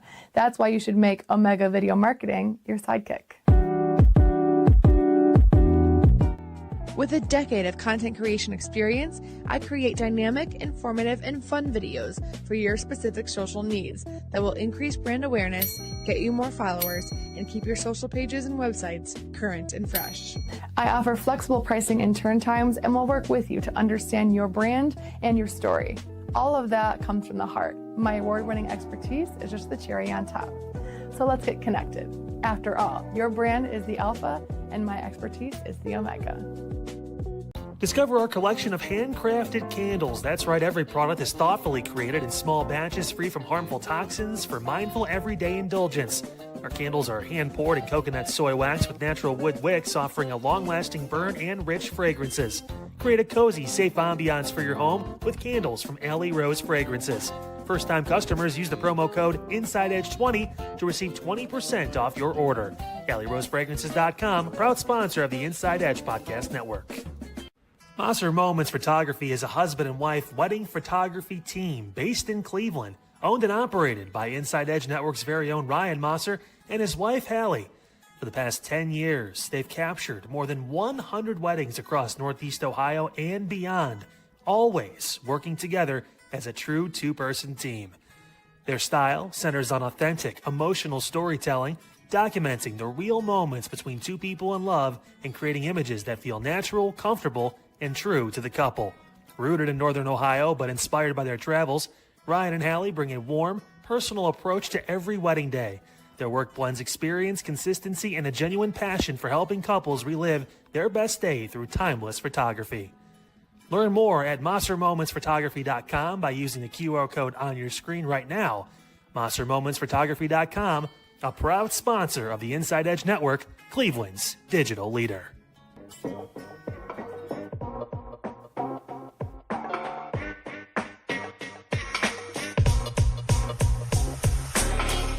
This is Midnight Run on the Inside Edge Network.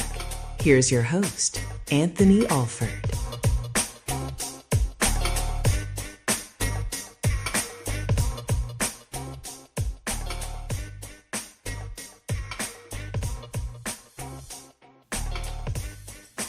Welcome back to Midnight Run here on the Inside Edge Network.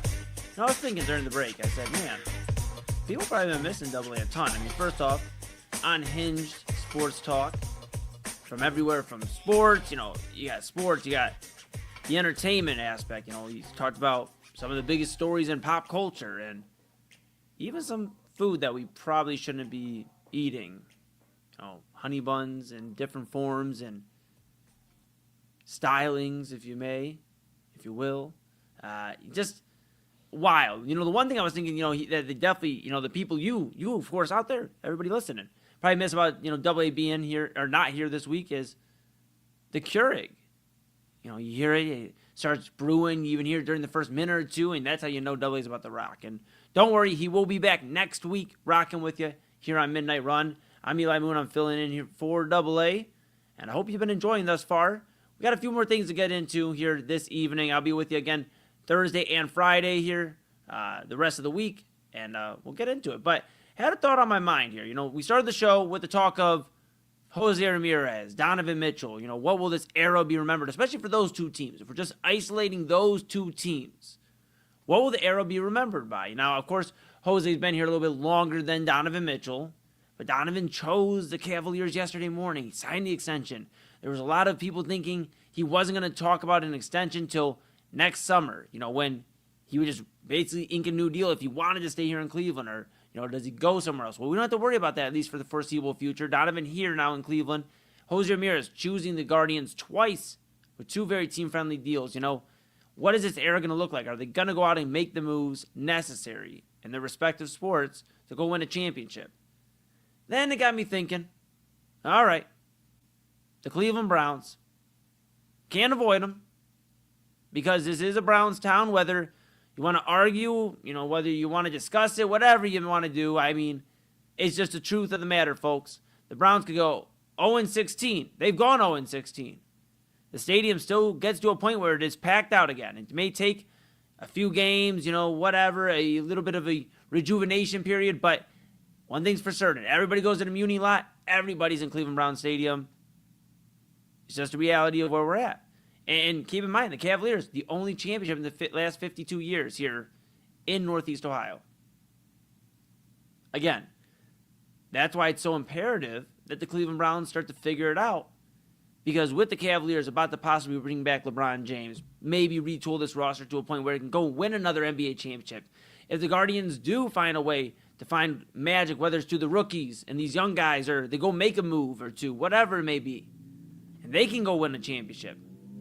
Now we're having a different discussion. Now, mixed in with the lack of success the Browns have had here in Cleveland since they returned, since the franchise returned here to the city, there hasn't been a ton of success. And that might be enough to be like, okay, now we're having a discussion about what town this really is. Is this a Guards town now? Is this a Cavs town? But the Browns have an interesting point in time right now. Now, think about it. 2017, they drafted Myles Garrett. 2018, they drafted Baker Mayfield, Denzel Ward, Nick Chubb.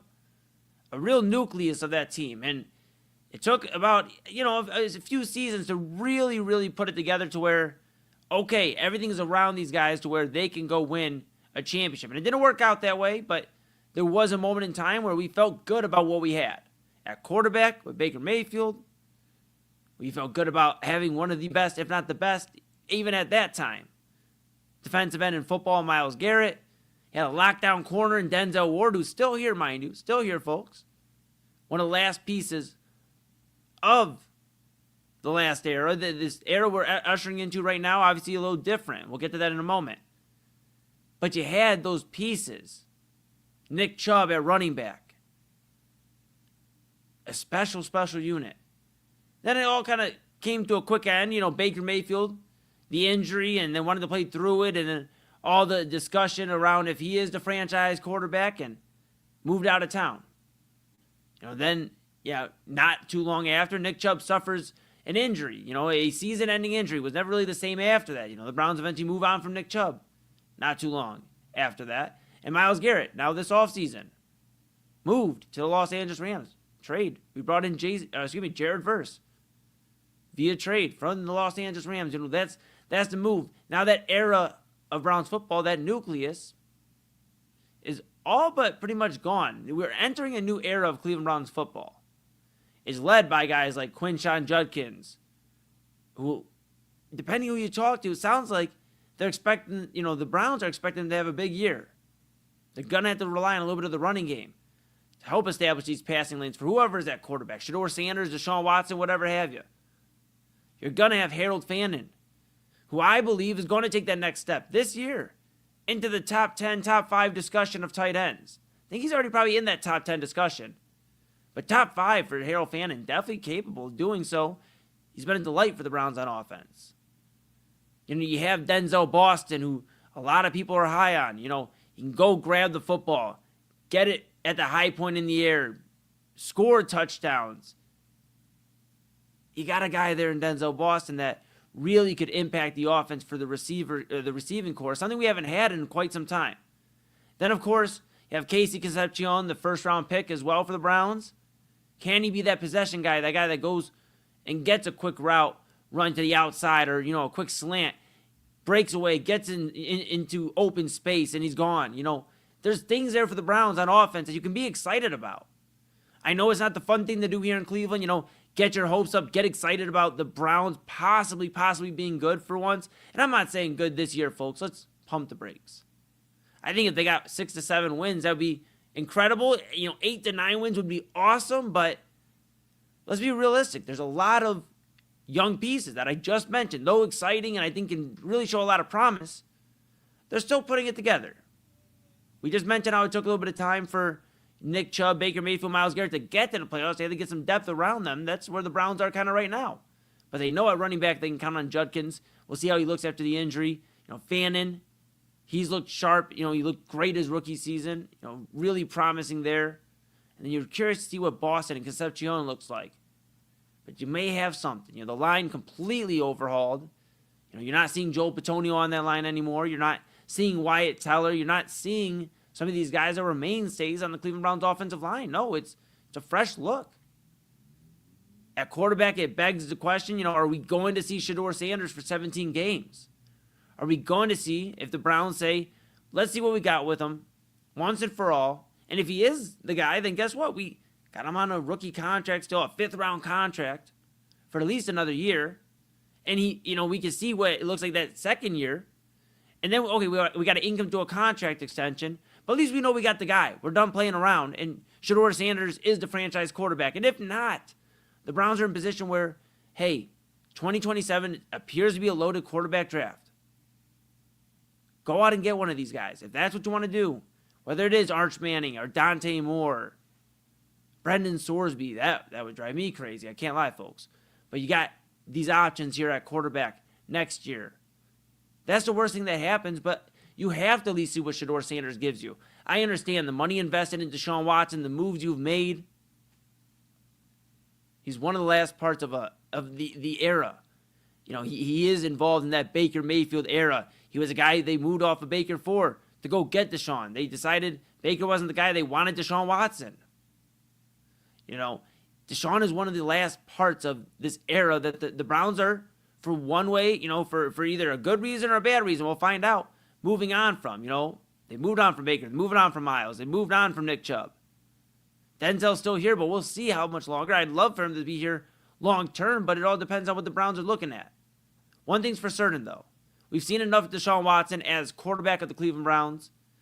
Let's look at a new era, see what the Browns can do, and inject some life into football here, into a football city, for the first time in a few years. It's been tough to do so because of how stagnant the offense has been. The discussion around the offensive line getting old, getting tired, getting injured.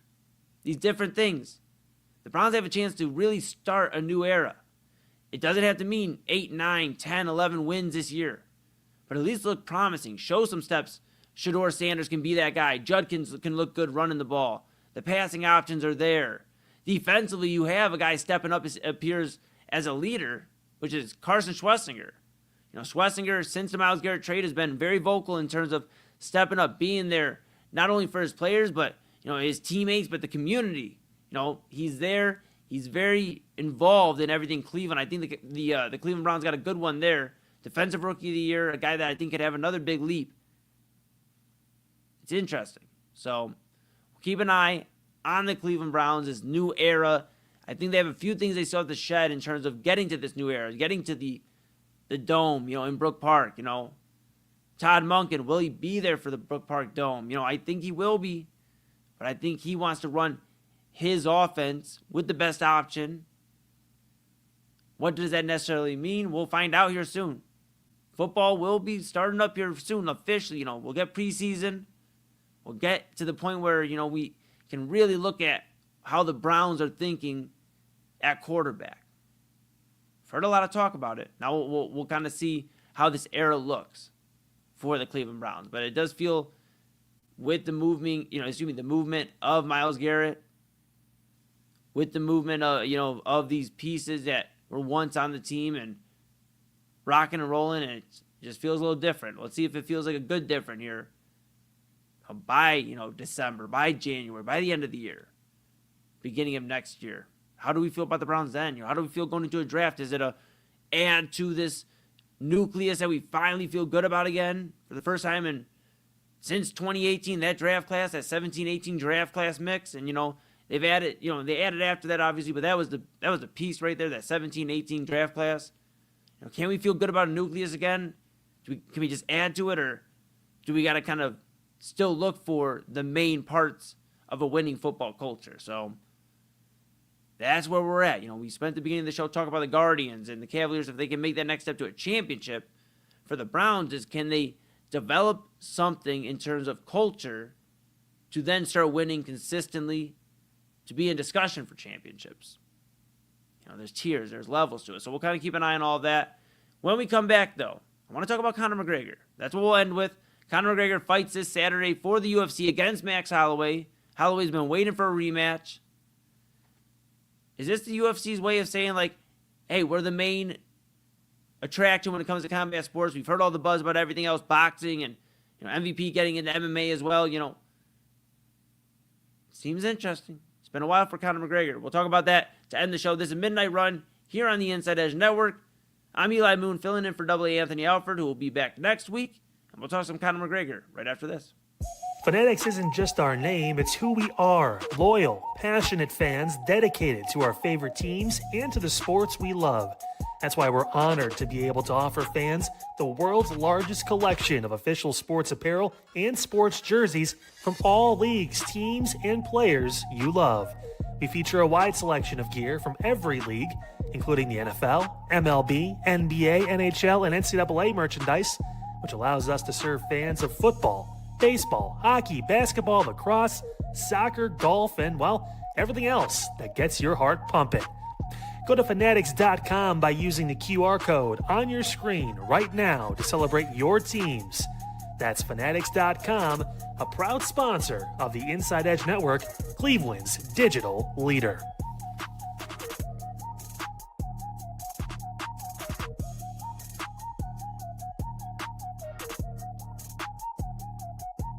Small business owners are superheroes, but nowadays running your business means doing so inside your shop and on social media. That's why you should make Omega Video Marketing your sidekick. With a decade of content creation experience, I create dynamic, informative, and fun videos for your specific social needs that will increase brand awareness, get you more followers, and keep your social pages and websites current and fresh. I offer flexible pricing and turn times and will work with you to understand your brand and your story. All of that comes from the heart. My award-winning expertise is just the cherry on top. So let's get connected. After all, your brand is the alpha and my expertise is the omega. Discover our collection of handcrafted candles. That's right, every product is thoughtfully created in small batches free from harmful toxins for mindful everyday indulgence. Our candles are hand-poured in coconut soy wax with natural wood wicks, offering a long-lasting burn and rich fragrances. Create a cozy, safe ambiance for your home with candles from Alley Rose Fragrances. First-time customers use the promo code InsideEdge20 to receive 20% off your order. AlleyRoseFragrances.com, proud sponsor of the Inside Edge Podcast Network. Mosser Moments Photography is a husband and wife wedding photography team based in Cleveland, owned and operated by Inside Edge Network's very own Ryan Mosser and his wife, Hallie. For the past 10 years, they've captured more than 100 weddings across Northeast Ohio and beyond, always working together as a true two-person team.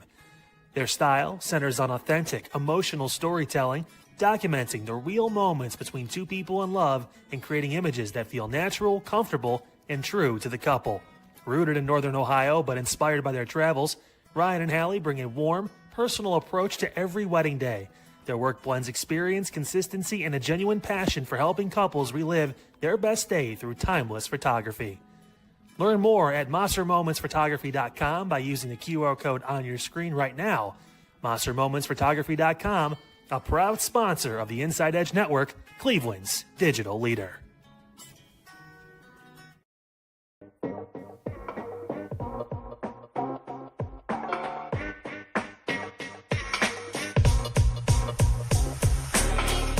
This is Midnight Run on the Inside Edge Network. Here's your host, Anthony Alford.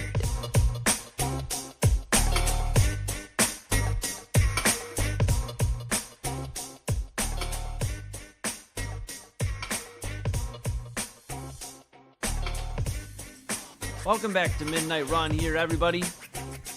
Double A Anthony Alford back with you next week. Eli Moon, that's me. I'm here with you for another 10 minutes or so. Talked about a lot here. We talked about the Guardians and the Cavaliers and the next steps and how they treat their stars. Donovan Mitchell here for the foreseeable future. Jose Ramirez here as well for the foreseeable future. We'll keep an eye on all that. Talked about LeBron. You know, what story is LeBron trying to tell here in Cleveland? Is he trying to tell it in Philadelphia? You know, what exactly is his story? Is it happiness? Is it a championship? Kind of keep an eye on all that. And, of course, we talked about the Cleveland Browns, the next era. Can they move forward, you know, not only just at quarterback, but these other positions? Can they build a nucleus we can be proud of and feel like, okay, we can add to this instead of having to tear it apart again, re-add, you know, put a Band-Aid here, and it's just too much, folks. Too much. We gotta work on it. Keep an eye on all that. See what Todd Monken and the guys do in Berea. All right. One last thing to talk about here tonight. Again, I'm here with you tomorrow at midnight. And very excited to be there, be here, be wherever with you on Midnight Run for the next 2 nights. Got a few things I'm excited to chat about. That I did a little more research in terms of I wanted to make sure we were well prepared with some of these things I want to talk about. Tonight, however, I'm more than prepared to talk about Conor McGregor. Now, this is the guy, when you talk about MMA, and sure, you got Ronda Rousey as well. You have John Jones, some of these names. When you talk about entertainment star, mixed athlete, you know, with an athlete, you know, there's not too many MMA guys that are crossover and newsworthy in that, like Conor McGregor. There's a few others you could think of. Again, Ronda Rousey comes to mind, especially on, you know, when it comes to setting, you know, trailblazing women's MMA. But then you think of Conor McGregor. You know, he's shocked the world. He had the knockout to Jose Aldo, you know, wins the title in 13 seconds. Became the star of MMA, you know, the controversial press conferences, the rise to the top, the win in New York City against Eddie Alvarez. Just a lot of interesting moments. The battles with Nate Diaz. Of course, you know, all that controversy with him and Khabib Nurmagomedov and how that all went down, and that kind of killed some of the momentum, for a moment with Conor. And then you have these different discussions. You know, is he going to fight Michael Chandler? You know, before that, let's back up for a moment. He did have that fight right before COVID, pretty much stopped the world for a moment. Beat Cowboy Cerrone, you know, had that interesting finish in the first round. It was very quick. But then you have the Dustin Poirier loss. You know, he loses January 23rd, 2021. Then he fights Dustin Poirier again and loses July 10th, 2021. 2 straight losses to Dustin Poirier. Then you have the Chandler Chronicles where he breaks his toe. He's out. He's not able to fight Michael Chandler. That fight never happens. You know, after all, the Ultimate Fighter, you know, just whatever you want to call it, the drama and all that. You never get this fight. You wonder if Conor McGregor is ever going to fight again. And then a rematch a decade or, over a decade, about I believe 13 years. You have Max Holloway versus Conor McGregor in Las Vegas, Nevada. Welterweight fight, non-title fight. Two guys that are contenders for the welterweight division. That, if Max Holloway, who decides to stay up here, reminder, both these guys started at featherweight. But if they decide to stay up here, whoever wins this fight will be in position to maybe have one more fight after this and go fight for the welterweight title, Especially if it's Conor McGregor. Now, who, mind you, turns 38. He'll be 38 soon. July 14th. Right after this, this weekend. The UFC wants to capitalize on whatever storylines they can, whatever angles they can, box office numbers they can with Conor McGregor. And they understand with MVP Promotions, who just had that big fight, they had Francis Ngannou on the undercard, they had Nate Diaz on the undercard, Mike Perry, who fought for the UFC, Junior Dos Santos was on the undercard. They had a lot of guys that fought for the UFC for quite some time. Extended periods of time. Were champions of some of these guys. Ngannou, Junior Dos Santos. These guys were champions. You had Ronda Rousey. We just mentioned her in MVP Promotions. John Jones sitting at the commentary booth at times, talking about how he's trying to get out of his UFC contract. And the reports are, murmurs here and there. Is he actually going to do it? We'll see. But is John Jones going to go fight Francis Ngannou at MVP Promotions? Is he going to fight, with, the promotion run by Jake Paul, Netflix, that conglomeration? Are they going to do one of the biggest heavyweight fights, if not biggest fights of all time, under MVP Promotions? For the UFC, Conor McGregor is kind of one of your last marketable, push it into the mainstream, get the UFC back into jockeying into the eyes, are all on the UFC for combat sports. Can Conor help elevate a few stars? Can some of these cards draw national attention to some of these UFC fighters? It's kind of been stripped down in terms of who can be personable and who cannot be. But maybe they get back to where some of these stars are able to be themselves. And I'm not saying to highlight the bad stuff that goes on. There's some bad, unfortunately, there's guys that have bad attitudes, bad personalities that are getting to the top, seeing some real terrible things. There's also a lot of good in the UFC, good in combat sports, and I think we need to see that personality, and I think that'll help out. But right now, MVP Promotions, they're gearing up for, it seems like, some big fights. Boxing, they're already doing their thing. Whether you like Jake Paul or not, they're always putting on fights that people are tuning into. Netflix easily accessible. So you have that. You have boxing. This past weekend, Abdullah Mason, the Mason brothers from Cleveland, Tiger Johnson from Cleveland. You had these guys fighting. They're all victorious. It's interesting right now. It's not just a discussion like it was 5-6 years ago, 7, 8 even years ago when the UFC was in the limelight. Big cards were happening. They were doing unique stuff. They were having this rise of popularity amongst mainstream fans, invested hardcore fans and casuals. But now by some of the decisions they made, whether it is, where they're holding events now, whatever your opinion is, the White House card had a lot of discussion about whether that's the right place to have it or not, and all the discussion there.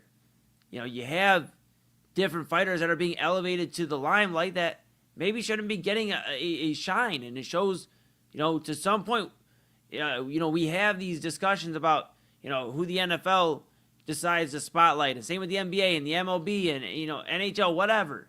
We have to have that same discussion about UFC and MMA. Are we going to keep giving the microphone to some of these guys that shouldn't be saying some of the vile things they're saying? So that's another thing the UFC runs into. Kind of combat sports as a whole sometimes. But it's interesting. Nonetheless, Conor McGregor fights this weekend. We'll see if he can reignite the spark for the UFC. Or if Max Holloway gets it done, we'll kind of keep an eye on that as well. Max Holloway, I love him. I think he's a great fighter. He doesn't have that crossover, that mainstream buzz as Conor, though. Conor win for the UFC could be a big rest of the summer. So we'll keep an eye on all of that. But that's my time here tonight. I'll be with you tomorrow and Friday. I appreciate you tuning in. Double A Anthony Alford. Wow, Double A Anthony Alford back with you next week. My name's Eli Moon. I will be back with you tomorrow on Inside Edge Primetime with my guy Chad Bryan starting at 10 o'clock. Then the Daily Spiral with Autumn Chisholm and Chad Bryan at 11. Then I'm back here at midnight. Unfiltered returning next week, 5 to 6 p.m. And then, of course, Double A back here at midnight next week. I'll be on vacation. But excited to talk with you the next few days. We appreciate you. If you're still awake right now, start to wind down, relax. LeBron's not signing tonight. You don't have to worry about it. Love Island's over, for now. For just a moment. You can breathe, relax, and get some sleep, like Double A would say. Get some sleep. Because you got to work tomorrow. All right? I'm Eli Moon. This is the Inside Edge Network. There's a midnight run here on the Inside Edge Network. And we'll talk to you tomorrow.